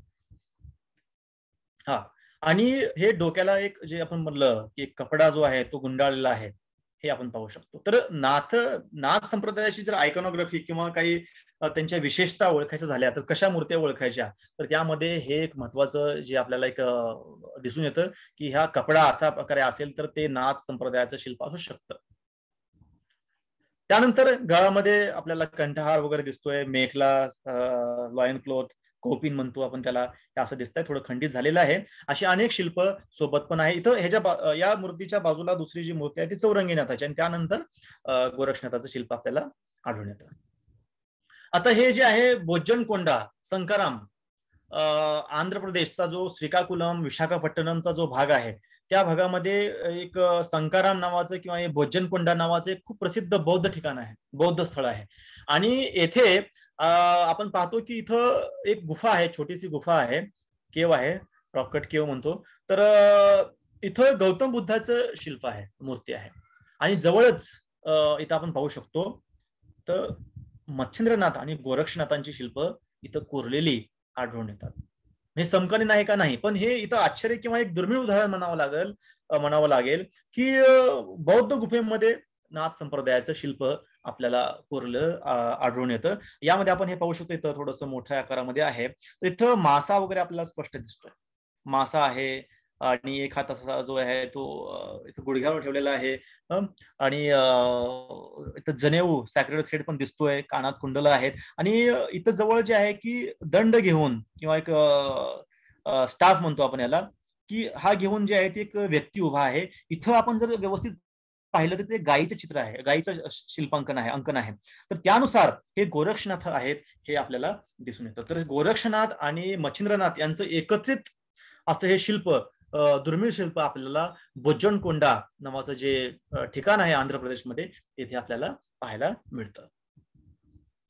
आता आपण थोडं महाराष्ट्रामध्ये येऊया. तर महाराष्ट्रामध्ये जे आहे की जी आद्य शिल्पे आहेत 12व्या शतकातली साधारणतः, त्यामध्ये झोडगे, मानकेश्वर मंदिर झोडगे येथे एक मच्छिंद्रनाथाचं शिल्प, एक मूर्ती छोटीशी एका तोरणामध्ये जे देवकोष्ठ आहे त्या देवकोष्ठावरती कोरलेली आपल्याला आढळून येते. तर यामध्ये जर व्यवस्थित पाहिलं, हे शिल्प आपण पोचणं अवघड आहे, थोडंसं चढावं लागतं त्या देवकोष्ठकावर, आणि त्यानंतर आपल्याला हे शिल्प आढळून येतं. तर ह्या इथं जर आपण व्यवस्थित पाहिलं तर त्यांचे जे आहे ते माशाची आकृती आपल्याला दिसून येते. त्याचं स्केच पण इथं काढलेलं आहे. अशा प्रकारचा एक मासा इथं आपल्याला दिसून येतो. आणि त्यानुसार आपण जर मानकेश्वर मंदिर जर आपण त्याचं जर डेटिंग पाहिलं तर हे 12व्या शतकात साधारणतः बांधण्यात आलेलं मंदिर आहे. स्थापत्यकलेचा विकास किंवा स्थापत्याचा जर अभ्यास केला तर त्यानुसार या आधी खूप विद्वानांनी त्याचं डेटिंग केलेलं आहे. तर त्यानुसार हे शिल्पही इंटॅक्ट आहे, आणि त्यामुळे हे 12व्या शतकातलं मच्छिंद्रनाथाचं महाराष्ट्रातलं एक सुरुवातीच्या काळातलं शिल्प आपण मूर्ती किंवा प्रतिमा आपण म्हणू शकतो. यानंतर औंढा नागनाथ ज्योतिर्लिंग आहे, खूप फेमस प्रसिद्ध ठिकाण आहे, प्रसिद्ध मंदिर आहे. या मंदिराचा जो अधिष्ठानचा जो भाग आहे तर त्या भागावर जे आहे नरथर जो आहे त्या थरावर जे आहे एक असं शिल्प आहे, प्रतिमा आहे. तर यामध्ये मासा आपल्याला इथं पाठपीठावर दिसून येतो. आणि मच्छिंद्रनाथांना लाल रंग पण त्यावेळेस, ज्यावेळेस मी चित्र जे फोटो घेतला होता त्यावेळेस त्यांना जे आहे की लाल रंगाने जे रंगवलेलं आपल्याला दिसून येतं, रंगवलं होतं. तर हे पद्मासनामध्ये बसलेले आहेत आणि त्यांची मुद्रा ओळखू येत नाही, संभवतः ज्ञान मुद्रेमध्ये किंवा व्याख्यान मुद्रेमध्ये ते असावेत. आणि त्यानंतर असंच एक दुसरी प्रतिमा पण, दुसरं मूर्ती पण जिथं त्या सेम ह्याच्यावर आहे, पण ती थोडीशी पुसटशी आहे. त्यानंतर हे दुसरं जे आहे की महादेव मंदिर मानकेश्वर, उस्मानाबाद जिल्ह्यामध्ये भूम तालुक्यात, भूमपासून 10 किलोमीटर अंतरावर हे मंदिर आहे. खूप छान सुंदर मंदिर आहे. आणि या जो मंदिराचा सभागृह आहे, सभामंडप आहे, गुडमंडप आहे, त्या गुडमंडपावर जो पिलर आहे, स्तंभ आहे, त्या स्तंभ मध्याच्या वर एक हंस मालिका, हंस पट्टिका आहे. आणि त्या हंस पट्टिकेमध्ये हे शिल्प आपण पाहू शकतो. तर यामध्ये यांना योगपट्टाबरोबर दाखवलेलं आहे, भूमिस्पर्श मुद्रेमध्ये दाखवला त्यांचा एक हात, आणि त्यांचा जे चेहरा जो आहे तो थोडासा हे झालेला आहे, खंडित झाला आहे, तो केला असावा, कारण इथल्या बऱ्याचशा मूर्ती ज्या आहेत त्या खंडित आहेत, त्या स्पष्टपणे आपण पाहू शकतो की त्या तोडलेल्या आहेत नंतर काळात, किंवा त्याच्यावर आक्रमण झालेलं आहे आणि त्या आक्रमणामध्ये त्या खंडित झालेल्या आहेत. तर इथं असा सुंदरसा जो मासा जो आपल्याला इथं दिसून येतो. आणि याच्या व्यतिरिक्त अजून एक शिल्प सिलिंग मध्ये मच्छिंद्रनाथाचं आपल्याला पाहायला मिळतं. त्यानंतर कंकालेश्वर मंदिर बीड, येथेही याचा जो जंगेचा भाग आहे, त्या जिथं दशावतार आहेत, दशावतारानंतर काही अंतरावरच हे मच्छिंद्रनाथाचं एक सुंदर शिल्प आपल्याला पाहायला मिळतं, पण चेहरा खंडित झालेला आहे. कानामध्ये कुंडलं पहा आपण, ती कुंडलं थोडी वेगळी आहे. त्यानुसार ही एक ओळख आहे, नाथ संप्रदायाची ओळखण्याची एक ओळख आहे, पण अशी कुंडलं नाथ संप्रदायामध्येच होती असं नाहीये. इथं अजून एक गोष्ट मी तुम्हाला आपणास सांगू इच्छितो की बऱ्याचशा मंदिरांवरती आपल्याला योगी, असे ऋषी मुनी म्हणा आपण, किंवा असे ऍसेटिक्स आहेत, ते आपल्याला ध्यान धारणा करताना दिसतात. पण याचा अर्थ असा नाही की ते सर्वच नाथ संप्रदायाशी संबंधित आहे. जर आपण ऐतिहासिक किंवा ह्या काळाचा जर उल्लेख केला तर पाशुपत मठाचे योगी किंवा कापाली, कालामुखाज, वीरशैव आणि हे पाहतो आपण, अशा अनेक दुसरे संप्रदाय पण होते, ते पण शिवाजीचे भक्त होते. तर त्यांचं पण शिल्पांकन असं असावं, पण ते ओळखणं थोडंसं मुश्किल आहे. की जिथे आपल्याला मच्छिंद्रनाथ हे यांचं शिल्प मिळतं तिथे आपण ठामपणे सांगू शकतो. आणि थोडासा आता अभ्यास झाल्यानंतर किंवा काही वैशिष्ट्य जर आपण लक्षात घेतली तर नाथ संप्रदायाच्या मूर्त्या किंवा आपण शिल्प जे आहेत आपण ओळखू शकतो. तर असं दुसरं एक शिल्प त्याच जंघेवरती आहे आणि इथंही एक मासा दाखवलेला आहे. आपण जर पाहिलं व्यवस्थित तर हे मासा दाखवणं, जे मासा हे खूप मोठं आयडेंटिफिकेशन आहे, की त्यामुळे आपण हे मच्छिंद्रनाथ आहेत असं ओळखू शकतो, असं म्हणू शकतो. पण मासा जे आहे हे माउंट म्हणून, पादपीठावर म्हणून, की असं फक्त इथंच मच्छिंद्रनाथांनाच दिसून येत नाही. जर झुलेलाल जे आहेत सिंध प्रांतामध्ये, की त्यांचा पण पादपीठावर मासा दाखवलेला आहे. विष्णू अवतारामध्येही आपल्याला मासा पाहायला मिळतो. आणि विशेष म्हणजे नाथ संप्रदायामध्ये आपण जसं मागं पाहिलं, मीननाथ, लुईपा आणि मच्छिंद्रनाथ यांचं वाहन म्हणा किंवा यांचं जे पादपीठावर मासाच दाखवला जातो. आणि इथं विशेष म्हणजे औंढा नागनाथ आणि इथं कंकालेश्वर मंदिर जे आहे, इथं 2-2 मूर्त्या मिळतात ज्याच्यावर मासा आहे, असं माशाचं अंकन केलेलं आहे. मग त्यामुळे हे लुईपाचे असावी का? त्यामुळे हे यातले एक मीन असावेत का आणि दुसरे मच्छिंद्रनाथ असावेत का? हा एक प्रश्नच आहे. आणि ते ओळखणं थोडं मुश्किल आहे. किंवा असंही असू शकतं कारण तिथं ते त्रिदल प्रकारचं मंदिर आहे कंकालेश्वरचं. आणि शाक्त किंवा वैष्णव आणि शैव यांच्या मतानुसार ते अजून दुसऱ्यांदा त्यांचं अंकन केलं असावं अशी शक्यता आहे. तर इथे एक वैशिष्ट्य आपण पाहू शकतो, की या मूर्तीच्या हातामध्ये आपल्याला जे आहे ते इथं एक शृंगी पाहायला मिळते. जर व्यवस्थित पाहिलं तर हे जे शिल्प आहे ह्याच्यामध्ये आपलं शृंगी एक असं वाद्य असतं. आता ते खूप लहान आहे आताच्या काळामध्ये, पण त्या काळामध्ये त्याचा आकार मोठा असावा. तर ते जे शृंगी नावाचं जे आहे वाद्य, ते आपल्याला इथं दिसून येतं. यानंतर अंबाजोगाई हेही ठिकाण खूप महत्वाचं ठिकाण आहे नाथ संप्रदायाच्या दृष्टिकोनातून. सोनारीचा उल्लेख आपण पाहिला. सोनारीविषयी जर माहिती घेतली तर सोनारीची जात पंचायत किंवा काय न्याय निवाडा करायचा असेल तर अंबाजोगाईला जावं लागायचं तसं.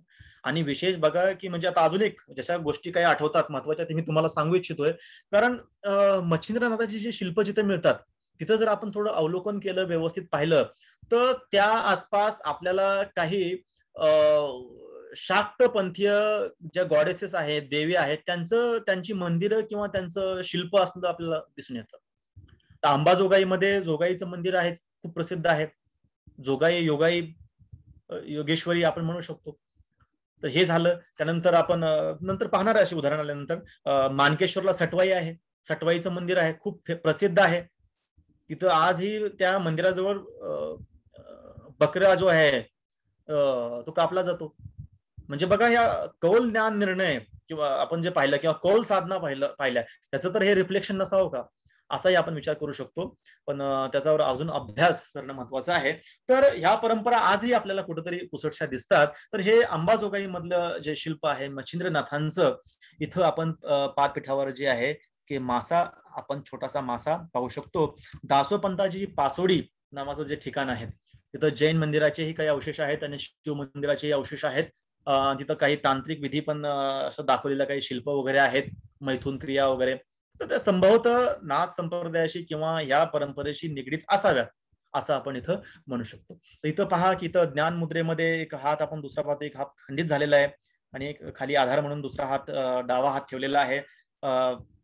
कंठा इथं जनेऊ आपल्याला दिसतंय कंठाहार. आणि ते जे आपल्याला मी म्हटलं होतं की जे एक प्रकारचा विशेष प्रकारचा जो कपडा आहे माग, तो पहा इथेही पाहू शकतो. आणि कानामध्ये कुंडलं आहेत, चेहरा खंडित झालेला आहे. दुर्दैवानं जेवढी बहुतेक नाथ संप्रदायाची किंवा मच्छिंद्रनाथ किंवा अन्य नाथांची शिल्प ही तोडलेली आहेत, त्यांचा चेहरा खंडित झालेला आहे. तर हे का केलं असावं एक प्रश्नच आहे. हे कल्टिक किंवा सांप्रदायिक मतभेद असावेत का, किंवा एखाद्याची विचारधारणा जर कारण आपण पाहतो तुकोबाराय आणि एकनाथांनी 16व्या-17व्या शतकामध्ये निंदावाचक यांचे हे केलेले आहे, कानफटे म्हणून त्यांना असं हे केलेलं आहे, म्हणजे हेटाळल्यासारखं आहे. तर यांचं महत्व किंवा तांत्रिक प्रॅक्टिस जास्त होत्या त्यामध्ये, त्यामुळे हे असं झालं असावं का, किंवा ज्या बदलत्या सामाजिक धारणा होत्या त्यामुळं असं हे झालं असावं का, अशा अनेक विचार करण्यासारख्या गोष्टी आहेत त्याच्या मागं, ते असं का झालं असावं. आणि आपण पाहतो की कौल साधना ह्या 17व्या-18व्या शतकापर्यंत चालत होत्या. याची उदाहरणं आपल्याला शिवकाळामध्येही काही उदाहरणं मिळतात आपल्याला. ठीक आहे.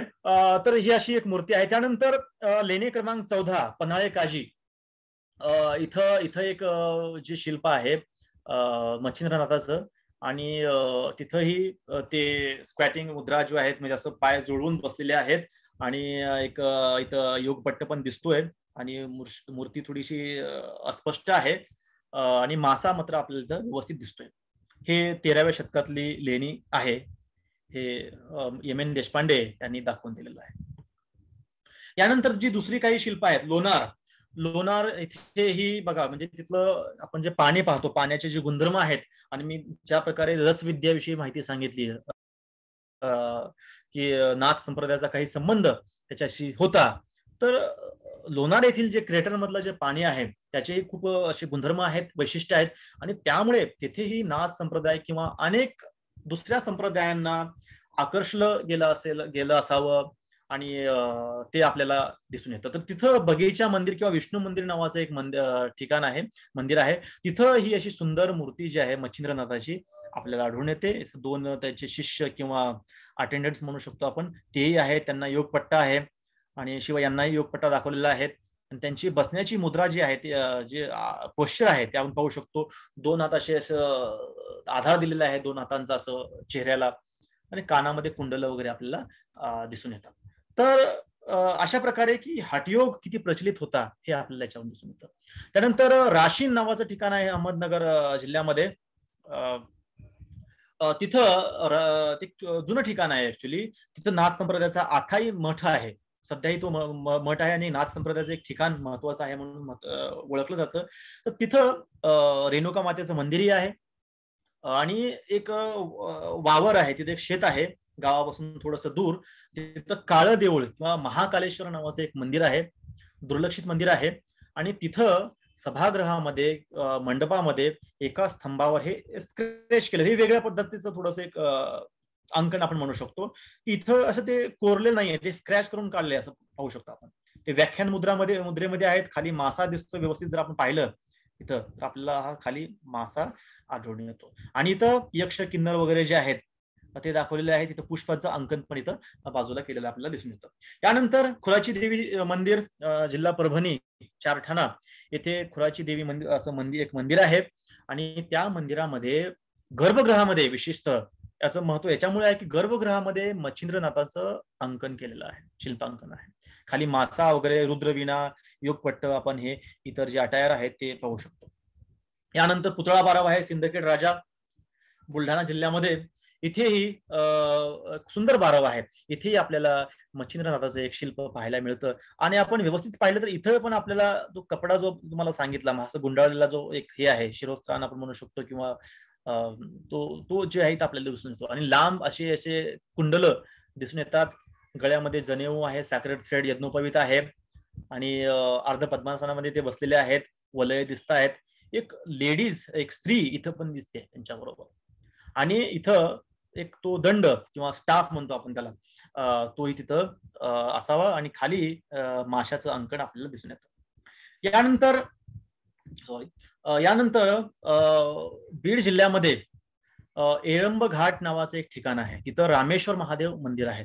येथेही त्या मंदिराच्या एक सभामंडपामध्ये एका खांबावर असे 3 शिल्प आपल्याला पाहायला मिळतात. तर यामध्ये इथं आपण पाहू शकतो तो कपडा, अजून पहा डोक्यावरचा इथे दिसतोय आपल्याला, जनेऊ दिसतोय, ज्ञान मुद्रा, आणि अर्ध पद्मासन, आणि खाली मासा दिसतोय जर व्यवस्थित पाहिलं तर. आणि त्याच्यानंतर आपल्याला इथं चौरंगीनाथाचं शिल्प दिसतंय, मी ज्या आपल्याला सांगितलं. तर 2 हात दिसत आहेत आणि 2 पाय इथं शेजारी शेजारी दिसत आहेत. आणि यानंतर हे एक दुसरे एक योगी आहेत, पण इथं यांचं काही असं लांछन म्हणू शकतो आपण ते, किंवा लक्षण, किंवा असं एक माउंट म्हणून असं काही दिलेलं नाहीये. त्यामुळे हे कुणाचं असावं हे आपण निश्चितपणे सांगू शकत नाही. संभवतः हे गोरक्षनाथांचं असू शकतं. यानंतर यातील काही शिल्प काही विद्वानांनी आयडेंटिफाय केलेले आहे यापूर्वी, आणि बहुतेक शिल्प नव्यानं मी आयडेंटिफाय केलेले आहेत. मी म्हणजे इथे सांगायचं असं की पीएचडीच्या वेळेस, माझ्या वेळेस जेव्हा मी सुरू केली त्यावेळेस फक्त महाराष्ट्रामध्ये असे 2-3 शिल्प असं लोकांना किंवा विद्वानांना किंवा अभ्यासकांना परिचित होती. त्यानंतर जवळपास 30 शिल्प साधारणतः नव्याने आपल्याला मच्छिंद्रनाथांची आढळून आलेली आहेत. तसं हे एक दुर्मिळ शिल्प म्हणावीत, कारण हे बहुतेक ठिकाणी नाही आढळून येत. तर ती सूक्ष्मपणे पाहावी लागतात, त्यांचा आकार लहान असतो, हे आपण पाहणार आहोत त्यांच्या विशेषतामध्ये. तर हे पिंपरी दुमाला नावाचं एक ठिकाण आहे, मंदिर आहे, तिथं सोमेश्वर महादेव मंदिर आहे.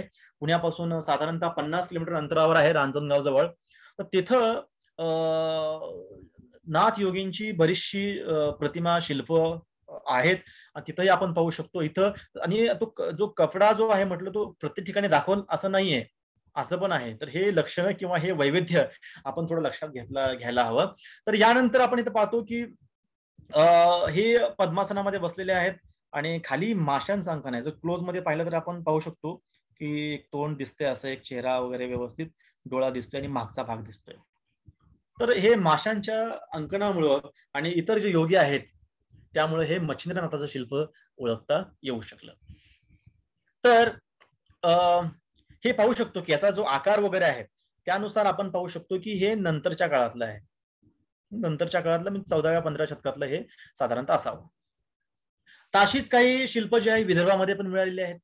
तर विदर्भामध्ये चंद्रपूर जिल्ह्यामध्ये भेजगाव नावाचं एक ठिकाण आहे, तिथं महादेवाचं मंदिर आहे. तिथं ही एक योगी दिसतो. त्या योगीच्या जे खाली पादपीठ आहे तिथे एक माशाचं अंकन आपल्याला दिसून येतं. बाकी विशेषतः जे इतर आहेत त्या ठिकाणी ते आहे. सोलापूर जिल्ह्यामधलं मध्ये नातेपुते नावाचं ठिकाण आहे शनी शिंगणापूर जवळ. तिथंही बळी मंदिर आहे. त्या बळी मंदिराचा जो प्रवेशद्वार आहे त्या प्रवेश द्वारावर ही आपल्याला हे मच्छिंद्रनाथांचं एक शिल्प दिसून येतं.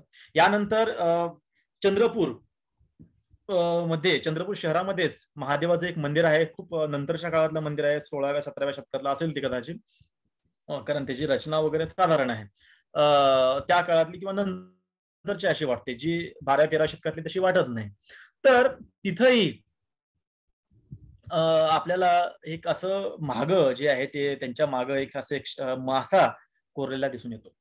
तर त्यामुळं हे शिल्प जे आहे ते मच्छिंद्रनाथाचं असावं असं म्हणू शकतो. हातामध्ये कमळ सदृश्य काहीतरी दाखवलेलं आहे, दुसऱ्या हातामध्ये काय आहे ते दिसून येत नाही. आणि म्हणजे आपण पाहतो की हा काळ नंतरचा आहे, म्हणजे 17व्या-18व्या शतकामध्ये यांना नवनारायणचे अवतार मानले गेले, नवनाथ, आणि यांचं दैवीकरण झालं, उपासना होऊ लागल्या.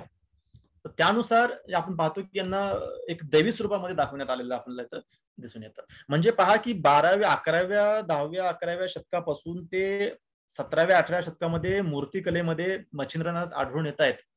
आणि नक्कीच यामुळे आपण असं सांगू शकतो की नाथ संप्रदायाचा किंवा या संप्रदायाचा प्रभाव हा किती जनमानसावर होता, जनमनावर होता, हे आपल्याला कळून येतं. यानंतर यमाई मंदिर आहे सातारा जिल्ह्यामध्ये, औंध नावाचं ठिकाण आहे. येथेही एक योगी आहे, हे 17व्या-18व्या शतकातलंच नंतरच्या काळातलं खूप लेट शिल्प आहे. इथेही आपण पाहू शकतो की खूप मोठं आहे पण आकारानं, आणि असं योगिक क्रिया आपण जे म्हणतो की पोट असं मागं गेलेलं आहे, असं छातीचा हे जो सापळा जो आहे तो असा दिसतोय, आणि त्याच्या त्यांनी अटायर जे आहे त्यांची धोती घालून त्याला दाखवलेलं आहे, आणि कानामध्ये कुंडलं वगैरे आहेत, वर एक टोप आहे. तर जो हा डावा हात आहे, या डाव्या हातावर जर आपण व्यवस्थित पाहिलं तर एक माशाचं अंकन, एक वेगळ्या प्रकारचं अंकन माशाचं दिसून येतं, हे इथं पाहू शकतो आपण व्यवस्थित. तर यामुळे हे मच्छिंद्रनाथाचं शिल्प आहे. आणि अगेन इथं देवीचं मंदिर आहे, यमाई मंदिर आहे. तर हा संबंध त्यांचा जो आहे की खूप महत्वाचा आहे. तर अशी शिल्प, तर हे महाराष्ट्रातली आपण काही शिल्प, मूर्तिशिल्प मच्छिंद्रनाथांची पाहिली. तर याच्या व्यतिरिक्त दक्षिण भारतामध्ये शेकडो, हजारो नाथ संप्रदायातील मूर्तिशिल्पे असावीत, आणि त्यातल्या त्यात ज्या मच्छिंद्रनाथांची शिल्पे भरपूर आहे, मूर्त्या भरपूर आहेत. हम्पी असू द्या, आपलं हम्पी आहे, मागडी आहे बेंगलोर जवळचं, लेपाक्षी असू द्या, श्रीशैलम आहे, आणि तमिळनाडूमध्येही मच्छिंद्रनाथांच्या अनेक मूर्त्या, शिल्प आपल्याला पाहायला मिळतात. विजयनगर कालखंडामध्ये विशेषतः नायक जे राजे होऊन गेले त्या काळामध्ये नाथ संप्रदायाला विशेष संरक्षण मिळाल्याचं आपल्याला दिसून येतं. तसे शिलालेखही आहेत, तसे ग्रांथिक संदर्भही आहेत. आणि कद्री नावाच्या ठिकाणी आपण पाहतो झुंडीचं जे महत्व वाढलं होतं ते ह्या काळामध्ये आपल्याला दिसून येतं. तर इथं याची विशेषता म्हणजे या शिल्पांची याच्यामध्ये वैविध्यपूर्णता खूप पाहायला मिळते. माशांचा आकार मोठा दिसतो, हे नंतरच्या काळातले आहेत. म्हणजे साधारणतः 15व्या 16व्या शतकातले ही शिल्प आहेत मच्छिंद्रनाथांची. तर यामध्ये माशांचा आकार किंवा त्यांची बसण्याची जी पद्धत आहे, किंवा आपण पाहू शकतो त्रिशूल आहे किंवा काही जटा वगैरे असं दाखवलेलं असतात. असं थोडं वेगळेपण जे आहे ते विजयनगर कालखंडातील शिल्पांमध्ये किंवा दक्षिण भारतातील बहुतेक शिल्पांमध्ये किंवा मच्छिंद्रनाथांच्या शिल्पांमध्ये आपल्याला पाहायला मिळतं. आता एक शिल्प जे हे कद्री इथे नंतर आपण एक आधी 11व्या शतकातलं 12व्या शतकातले जे शिल्प पाहिलं मच्छिंद्रनाथांचं, त्यानंतर अजून एक शिल्प आहे ते नंतरच्या काळातलं. इथे आपण मासा पाहू शकतो. तर त्या शिल्पावर आधारित हे शिल्प बनवलं असावं. आणि हे दुसरी काही शिल्प आहेत मच्छिंद्रनाथाच्या प्रतिमा म्हणू शकतो, मूर्ती म्हणा. तर असं वेगवेगळ्या प्रकारच्या मूर्ती आपल्याला इथं पाहायला मिळतात. आणि श्रीशैलम हे नाथ संप्रदायाचे एक मुख्य ठिकाण आहे. याशिवाय लिंगायतांचं पण आहे, आणि कालामुख आणि बौद्ध तंत्रयान, वज्रयान, असं प्रत्येक दृष्टीनं हे महत्वाचं ठिकाण श्रीशैलम आहे. श्रीशैलमचं जे मंदिर आहे मल्लिकार्जुनचं, त्या मल्लिकार्जुन मंदिराला एक प्राकार आहे, भिंत आहे, आणि त्या भिंतीवर नाथ संप्रदायाशी संबंधित आणि अनेक इतर संप्रदायाशी किंवा अनेक मतांशी शिल्प जे आहेत, पट्ट जे आहेत, शिल्पपट्ट आहेत, पॅनल्स आपण म्हणू शकतो, असे कोरलेले आपल्याला दिसून येतात. यावर अभ्यासही केलेला आहे बऱ्याच विद्वानांनी. तर येथेही आपल्याला मच्छिंद्रनाथांचे काही शिल्प पॅनल्स मध्ये दिसून येतात, मूर्त्या दिसून येतात. तर इथं आपण मासा पाहू शकतो, आणि हातामध्ये बघा सुरई टाईप काहीतरी एक असं भांड आहे. इथंही काहीतरी त्यांनी पाणी किंवा काही यासाठी असावं असं एक हे दिसतं आपल्याला. आणि केसांची रचना वगैरे थोडी वेगळी दाखवलेली आहे, योगपट्ट दाखवलेला आहे. तर हे पॅनलमध्ये ही मच्छिंद्रनाथ वगैरे असावेत, तसं तिथं मासा वगैरे दाखवलेला नाहीये. तर त्यांच्या जीवनाविषयी संबंधित हा पट्टा असावा. आणि इतर अनेक त्यांची शिल्प तिथं आपल्याला दिसून येतात. आता मच्छिंद्रनाथाविषयी प्रचलित दंतकथा व त्यांचं शिल्पांकन. तर शिल्प श्रीशैलम येथे काही शिल्पपट्ट आहेत.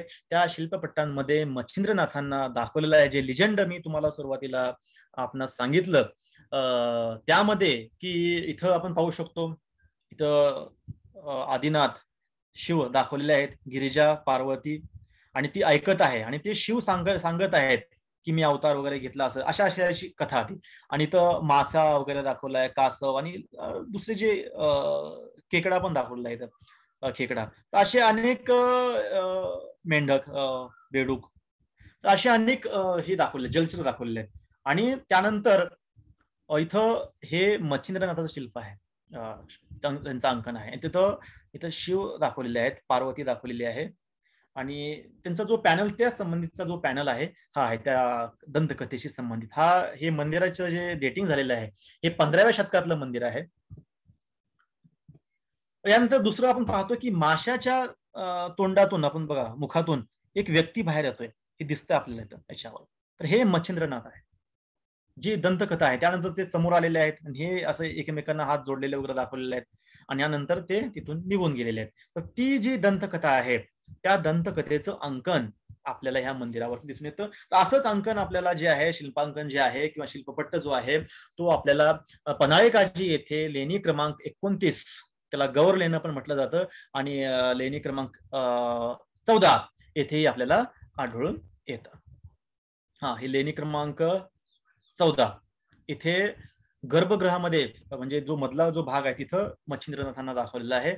आणि हे लेणे क्रमांक 29 गौर लेणं, हे मेन जो समूह आहे लेण्यांचा, तिथून हे वेगळं असं लेणं आहे, एकमेव लेणं आहे, हे वेगळ्या भागात आहे. इथं 84 सिद्धांची शिल्प कोरलेली आहेत, आणि तिथं मच्छिंद्रनाथ, आदिनाथ आणि गिरिजा यांचं शिल्पांकन दाखवलेलं आपण हे पाहतो. इथं पाहू शकतो आपण हे लेणे क्रमांक 14, त्या 14 मधलं हे शिल्प. इथं इथं आदिनाथ आणि गिरिजा इथं बसलेले दाखवलेले आहेत, आणि इथं मच्छिंद्रनाथ दाखवलेले आहेत माशाबरोबर. हे 13व्या शतकातलं आहे हे लेणं, आणि हे 14व्या शतकातलं लेणं म्हटलं जातं. इथं आपण पाहू शकतो की आदिनाथ, गिरिजा आणि इथं खाली मच्छिंद्रनाथ आहेत. इथं माशाचं अंकन आपण पाहू शकतो. तर सांगायचा अर्थ किंवा मतितार्थ आपण म्हणू शकतो की असा आहे की त्या काळामध्ये 13व्या शतकामध्ये हे लिजंड, ही दंतकथा प्रसिद्ध होती आणि ती आजतागयात प्रवाहमान आहे, आजही सुरू आहे, हे इथं विशेष करून नमूद करावं वाटतं. आता आपण पाहू शकतो की उपास्य दैवत म्हणून मच्छिंद्रनाथ पूजा कधी सुरू झाली, ही व्यक्तिगत पूजा म्हणू शकतो. तर हे खुराची देवीचं मंदिर जे आहे, आता तो हा खांब पडलेला आहे, तर आतमध्ये गर्भगृहामध्ये इथं आपण पाहू शकतो, इथं आपल्याला हे गर्भगृह आहे, इथं हे रेणुका देवी पण या देवीला म्हटलं जातं, आणि या गर्भगृहामध्ये असं वरती याचं मोठं इथं आपण पाहू शकतो व्यवस्थित. तर इथं मच्छिंद्रनाथाचं शिल्प कोरण्यात आलेलं आहे, आणि हे मंदिर साधारणतः 13व्या शतकातलं आहे. म्हणजे 13व्या शतकामध्ये मच्छिंद्रनाथांना किती पूजनीय स्थान प्राप्त झालेलं होतं हे आपल्याला इथं दिसून येतं. म्हणजे त्यांना गर्भगृहामध्ये प्रवेश मिळालेला आहे. असंच एक गुफा आहे अंजनेरी, नाशिक जवळ. तिथंही सीता गुफा नावाची गुफा आहे, लेणी आहे, ती ऍक्च्युली नाथ संप्रदायाची आहे. इथं जैन गुफा पण आहेत. तर इथं गर्भगृहामध्ये मच्छिंद्रनाथांचं अंकन आहे. ही एक 14व्या-15व्या शतकातली गुफा आहे, आणि ही विशेषतः नाथ संप्रदायाशी संबंधित आहे. सीता गुफा नाही आहे ही मच्छिंद्रनाथांची गुफा म्हणून आपण ओळखू शकतो. एक क्लोज व्ह्यू जर आपण पाहिला तर इथं ह्या नंतरच्या काळातल्या 14व्या-15व्या शतकातल्या शिल्प आहेत. तिथं खाली पादपीठावर एक मासा आहे, त्याचा आपण जर स्केच काढलं तर आपल्याला इथं पाहू शकतो आपण. एक डोळा आहे आणि एक व्यक्ती जो आहे तो बाहेर येतोय त्या माशातून, हे असं आपल्याला इथं पाहायला मिळतं.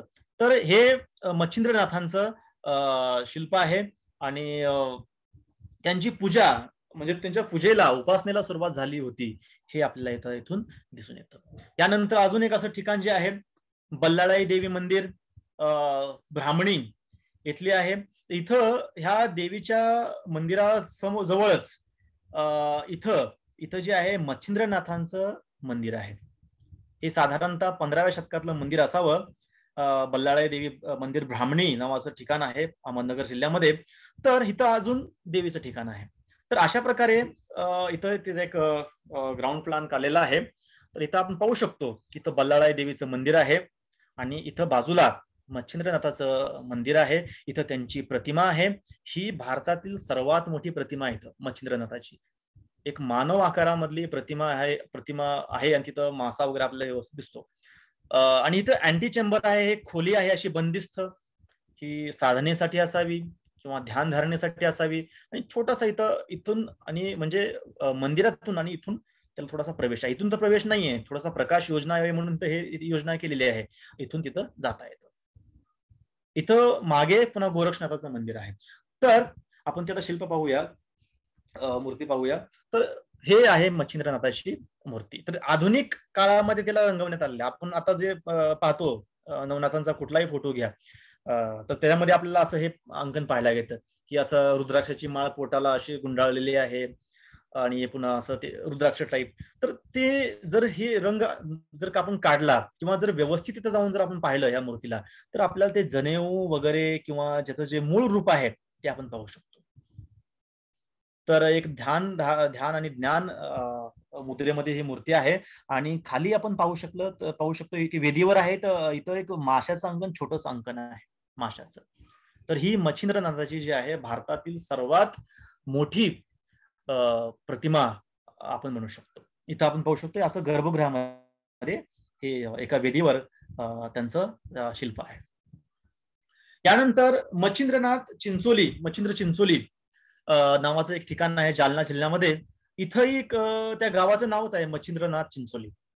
तर इथं एक मंदिर आहे. इथली जी मूर्ती आहे ती थोडी वेगळ्या प्रकारची आहे, आणि ती असं त्या गुडघे वाकून असं उभं राहिलेलं आपल्याला दिसून येते. पण मासा वगैरे काही त्याचं अंकन दिसत नाही. पण स्थानिक परंपरेनुसार किंवा तिथं पूर्वीपासून या मूर्तीची पूजा मच्छिंद्रनाथाची मूर्ती म्हणून केली जाते. तर त्याप्रमाणे हे ठिकाण ही मच्छिंद्रनाथाची मूर्ती असावी असं आपण म्हणू शकतो.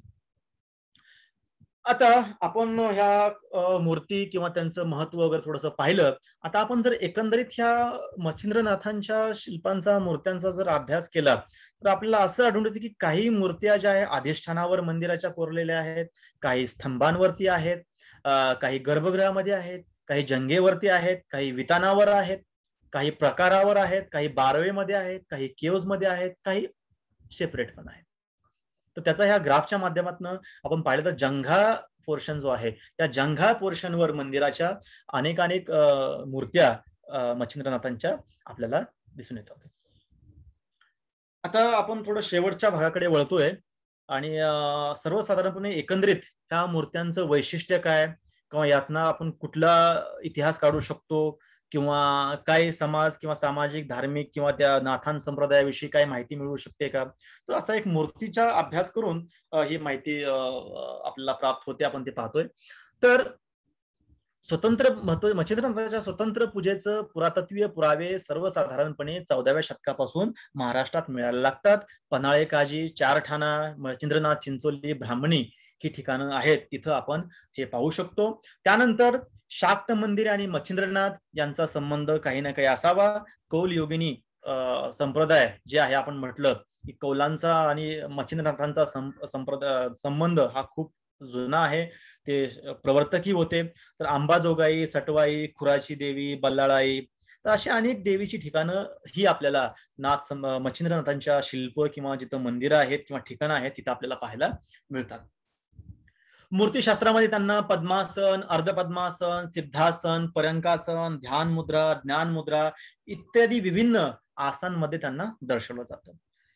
अंगावरती यज्ञोपवीत असतं, केवीर असतं, वलय असतात, हार, कौपीन, कर्णकुंडले, शृंगी, पगडी, जटा असं आपल्याला त्या मूर्तींमध्ये दिसून येतं.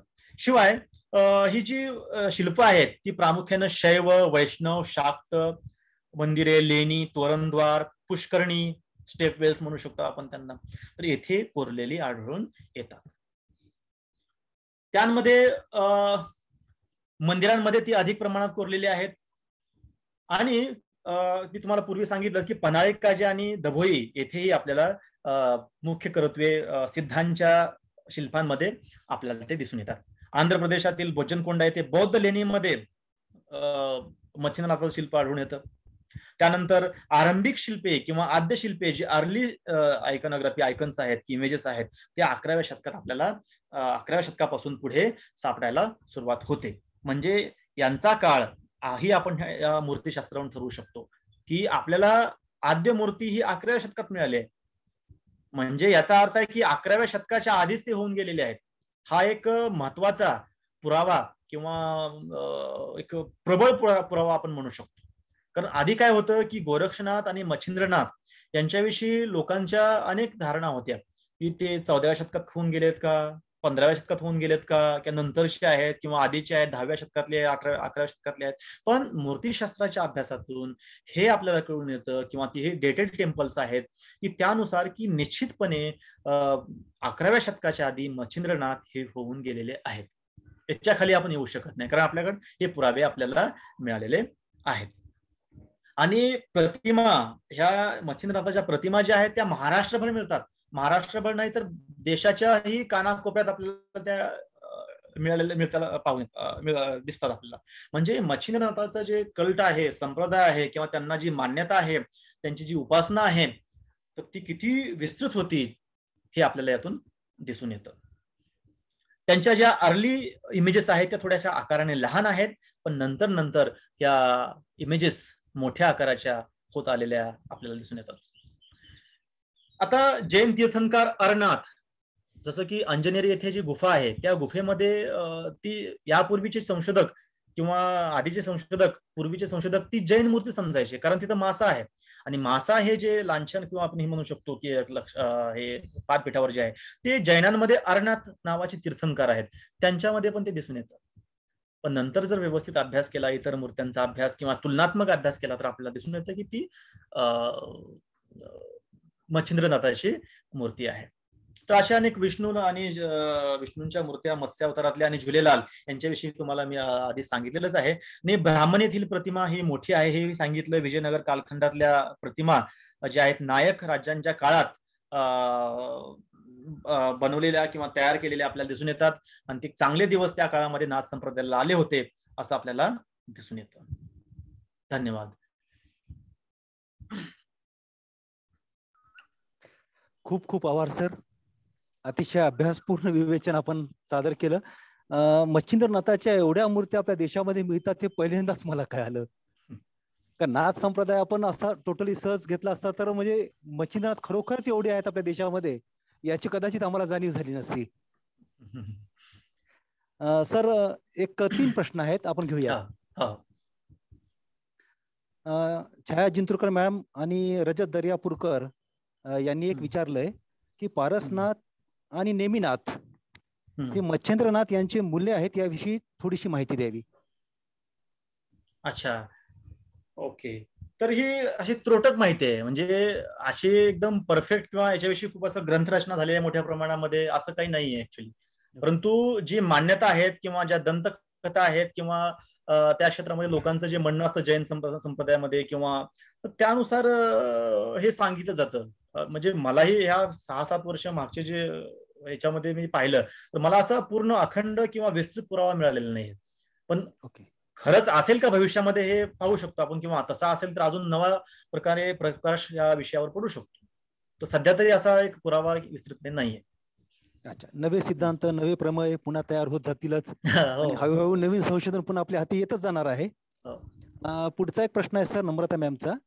84 सिद्ध म्हणजे काय? अच्छा, बर. तर आपण पाहतो की 84 सिद्ध हे एक आकडा आहे. आता 84 लोक दिसत आहेत आपल्याला, पण अशी एक सिद्धांचा असा एक ग्रुप तयार झाला होता 8व्या-9व्या शतकाचा जर आपण विचार केला. म्हणजे असे काही सिद्ध म्हणजे ते पुरुष होते, म्हणजे असे एक व्यक्ती होती, त्यामध्ये स्त्रिया पण होत्या विशेष म्हणजे सांगायचं. सॉरी, इथं मी हे विशेष परत नमूद करू इच्छितो की यामध्ये स्त्रिया पण होत्या. काही सिद्धीनी 4-5 नावं पण आहेत. त्या सिद्धीनी पण ह्या 84 सिद्धांमध्ये गणल्या जातात. त्यांची शिल्पांकनं पण आहेत आपल्याला उपलब्ध आहेत. तर 8व्या-9व्या शतकामध्ये तंत्रयान वज्रयान जे आहे तिथं पण आपल्याला अशा एक ग्रुप दिसतो लोकांचा, सिद्धांचा. अशा एक वीर म्हणू शकतो, म्हणजे साधक म्हणू शकतो की त्यांनी सिद्धी प्राप्त केली होती किंवा त्यांना ज्ञान प्राप्ती झाली होती किंवा त्यांना ज्या आहे म्हणजे त्या साधना होती त्यामध्ये त्यांना परफेक्शन होतं. तर अशा काही सिद्धांचा मेळावा ग्रुप त्या काळामध्ये आपल्याला तयार झालेले दिसतात. आपण पाहतो आळंदीला संत नामदेवांनी लिहिलेलं आहे 84 सिद्धांचा सिद्ध भेटी मेळा. म्हणजे हे ग्रुप जे आहे ते तयार झालेले आपल्याला दिसतात आणि त्या ग्रुपची जी सुरुवात आहे ती 8व्या ते 12व्या शतकापर्यंत अखंडित सुरू असलेली आपल्याला दिसून येते. आणि त्यानंतर आणि यांच्यामध्ये यांच्या जर विशेषता आपण पाहिल्या तर हे काही यातले तांत्रिक प्रॅक्टिस करायचे, काही यातल्या विद्येमध्ये पारंगत होते, काही हट विद्येमध्ये पारंगत होते. तर अशा प्रकारचा हा जो ग्रुप तयार झाला त्याला 84 सिद्ध आपण म्हणतो. Thank you sir. अजून एक प्रश्न आहे सर. मच्छिंद्रनाथ आणि मीननाथ यांचा काही सहसंबंध आहे का किंवा मग साम्य आणि फरक आपल्याला काही सांगता येईल का? आता जर पाहायला गेलं तर तसा टेक्स्च्युअल ग्रांथिक संदर्भ आहेत बरेचसे नवनाथ भक्तिसारामध्ये आणि त्याच्या आधीच्याही पूर्वीच्याही बऱ्याचशा ग्रंथांमध्ये. मी सांगितलं हट प्रदीपिका आहे. हट प्रदीपिका 14व्या शतकातला ग्रंथ आहे. त्यानंतर दुसरे काही वर्णरत्नाकराची जी सूची आहे 84 सिद्धांची, त्या सूचीमध्ये मीन आणि मच्छिंद्र हे वेगवेगळी नाव आलेले आपल्याला दिसतात. तर मूर्ती तर ही ग्रंथामध्ये तर आहे आणि ते कन्फ्युजन करून टाकलेलं आहे ग्रंथामध्ये, अनेक ग्रंथांमध्ये.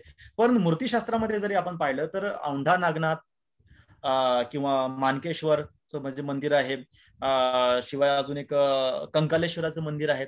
इथं आपल्याला मासा असणाऱ्या 2-2 योगी दिसून येतात. कदाचित त्यातला एक मीन असावा, कारण त्या माशाचं अंगण पण एकसारखं नाहीये. एक मासा मोठा आहे तर एक मासा लहान आहे, एकाची मूर्ती थोडी वेगळी दाखवली आहे, एकाची थोडी वेगळी दाखवली. ते असू शकतं, शक्यता आहे.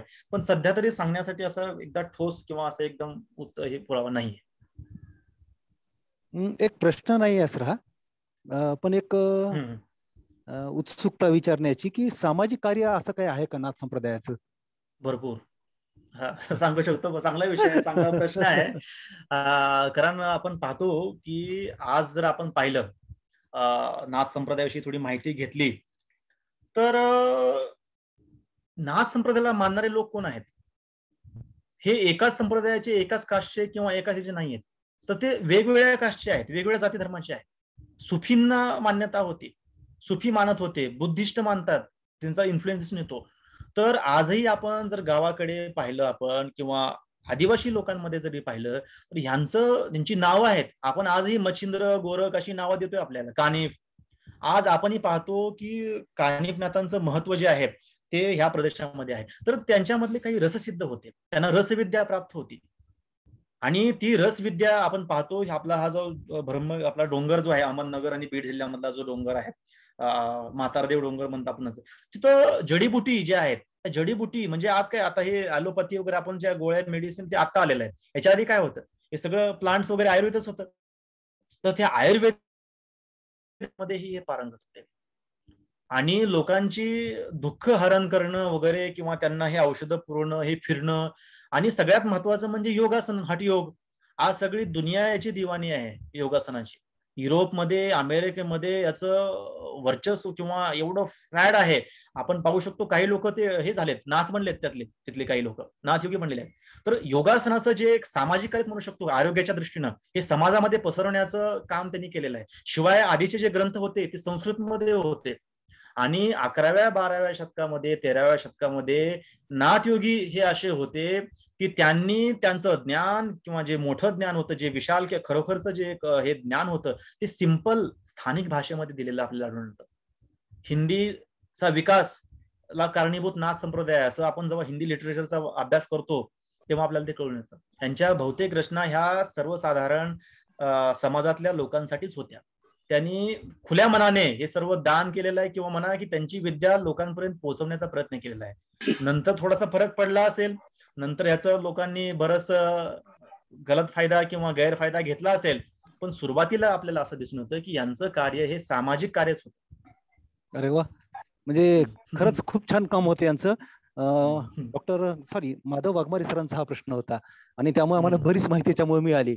खरं तर आपण एक नियमच केला आहे की ज्यांना कोणाला प्रश्न विचारायचा असेल त्यांनी चॅट बॉक्स मध्ये प्रश्न विचारावा. परंतु नुकतेच लक्ष्मीकांतराव सोनवटकर जॉईन झाले, अगदी 1-2-3 मिनिट झालेत आणि त्यांनी हँड रेज केलेला आहे, त्यांना काय बोलायचं आहे आणि मला वाटतं आपण त्यांना चांगलं ओळखताय, कारण चारठाणचे आहेत आणि नाथ संप्रदायाचा तो बहुतांश हबच होता चारठाणा. तर मी सोनवटकर सरांना विनंती करतो की त्यांनी स्वतःला अनम्यूट करावं आणि आपला प्रश्न विचारावा. सर, माझा आवाज येतोय? बोला. सर, मराठवाड्यामध्ये विशेषतः परभणी जिल्ह्यामध्ये मी स्वतः काही गावांचं सर्वेक्षण केलं, तर तिथे मला उटी ब्रह्मचारी म्हणून एक गाव आहे, जे हिंगोली साईडच्या किंवा सेनगावच्या साईडला आहे. तर तिथे एक मंदिर आढळलं जिथं मच्छिंद्रनाथाचं शिल्प आहे आणि आमच्या चारठाण्याच्या देवीच्या मंदिरावरही शिल्प आहे. तसेच उकंडेश्वर म्हणून एक मंदिर आहे, तिथे योगपट्ट गुडघ्याला लावलेले असे 2 शिल्प आहेत आणि तिथं गर्भगृह रिकाम आहे. तर बऱ्याच ठिकाणी हे योगपट्ट असलेले शिल्प सापडतात. तर हे मच्छिंद्र नाथ संप्रदायाशी निगडीत आहेत की ते सिद्धांचे आहेत की आणखी दुसरे, याचे असा फरक कसा आपण ओळखावा? तर चांगला प्रश्न आहे. ऍक्च्युली काय आहे की आपण सिद्ध आणि नाथ हे वेगळे होते का किंवा नाथ वेगळे होते का असं आपण म्हणतो. तर आता जर आपण पाहिलं किंवा नाथ संप्रदायामध्ये सिद्धांची उपासना किंवा सिद्धांनाही खूप महत्व आहे. तर जे सिद्ध हे आधी होऊन गेले, म्हणजे आपण म्हणू शकतो त्यांचा जो ग्रुप आहे आणि त्यामधून जे आहे की त्यातले काही सिद्ध जे होते ते नाथ संप्रदायाच्या उत्थानाला कारणीभूत आहे असं आपण म्हणू शकतो. म्हणजे सिद्धातूनच हे काही ग्रुप किंवा काही लोकांचं नाव किंवा काही सिद्धांचं नाव हे विशेष करून घेतलं जातं. मच्छिंद्रनाथ, गोरक्षनाथ, चौरंगीनाथ, विनापा वगैरे असे, जालंधरनाथ, कानिफनाथ, तर त्यांची नावं हे पुढे आलेले आहेत आपल्या नाथ संप्रदायामध्ये प्रामुख्याने दिसून येतात. तर हा पहिली गोष्ट झाली की सिद्ध आणि नाथ हे आपण बायफिकेशन करणं थोडं अवघड आहे, त्यांचं असं त्यांना वेगवेगळं असं करणं. पण आपण सिद्ध आणि नाथ हे शब्द जरी वापरले तरी माझ्या मते की ते थोडंसं जोडण्यासारखं आहे किंवा ते ऍक्युरेट होऊ शकतं. आणि दुसरी गोष्ट आहे की योगपट्टा असेल म्हणूनच ते नाथ संप्रदायाचा असेल असं आपण म्हणू शकत नाही. की योग साधनेला किंवा हठ योगाला जे त्याचं जे महत्व नाथ संप्रदायाने समाजा माणसामध्ये, धार्मिक क्षेत्रामध्ये पुढे केलं, त्यांच्यावर खूप ग्रंथ आहेत जे नाथ संप्रदायावर आधारित आहेत, जे योगासनाचे आहेत ते नाथ संप्रदायाचे आहेत, म्हणजे गोरक्षतक झालं किंवा अजून बरेचसे असे ग्रंथ आहेत. तर ही जी योगपट्टाची जी सिस्टम आहे किंवा योगपट्टा आहे तर योग विद्या ही होत असावी हेच आहे. पण नाथ योगीच असे योग साधना करत होते असं नाहीये. तर पाशुपत, कापाले, कालामुख, दशनाम गोसावी जर आपण पाहतो, त्यांचंही शंकराचार्यापासून उत्पत्ती सांगितली जाते, आणि वीरशैव वगैरे. तर ही एक सर्व मत आपल्या प्राचीन परंपरेमध्ये ही साधना होती. पण त्याचं महत्व किंवा त्यांना वर किंवा प्रेस्टिजियस स्थान किंवा एक उच्च स्थान प्राप्त करून देण्याचं काम नाथपंथीयांनी केलेलं आहे. तर त्यामुळे प्रत्येक शिल्प हे नाथपंथाचं असं म्हणू शकत नाही. पण जर आपण दुसरं काही एखादं शिल्प आपल्याला मिळू शकतं शेजारीच, की मच्छिंद्रनाथाचं शिल्प मिळालं, तर शक्यता आहे की आसपासची शिल्प ही पण नाथ संप्रदायाची असावीत. पण जिथं काही ना मच्छिंद्रनाथ नाही ना किंवा गोरक्षनाथाचं शिल्प दिसत नाहीये किंवा एखाद्या दुसऱ्या नाथाचं शिल्प दिसत नाहीये, तर तिथलं शिल्प एक्झॅक्ट तेच असावं असं आपण सांगू शकत नाही. आणि शिवाची जी साधना आहे ही साधना फक्त नाथ संप्रदायच करत नव्हते. कारण त्यामध्ये कापाली, कालामुख जसं सांगितलं अनेक पंथ होते, तेही करत होते. त्यांचंही महत्व त्यावेळेस होतं. त्यांचंही रिफ्लेक्शन, डेपिक्शन त्या मंदिरावरती येऊ शकतं. तर माझ्या पीएचडी मध्ये हा मला प्रश्न होता की मी अशी बरेच शिल्प मी सोडून दिले, कारण ते मी सांगू शकत नव्हतो की नाथ संप्रदायाचे आहेत.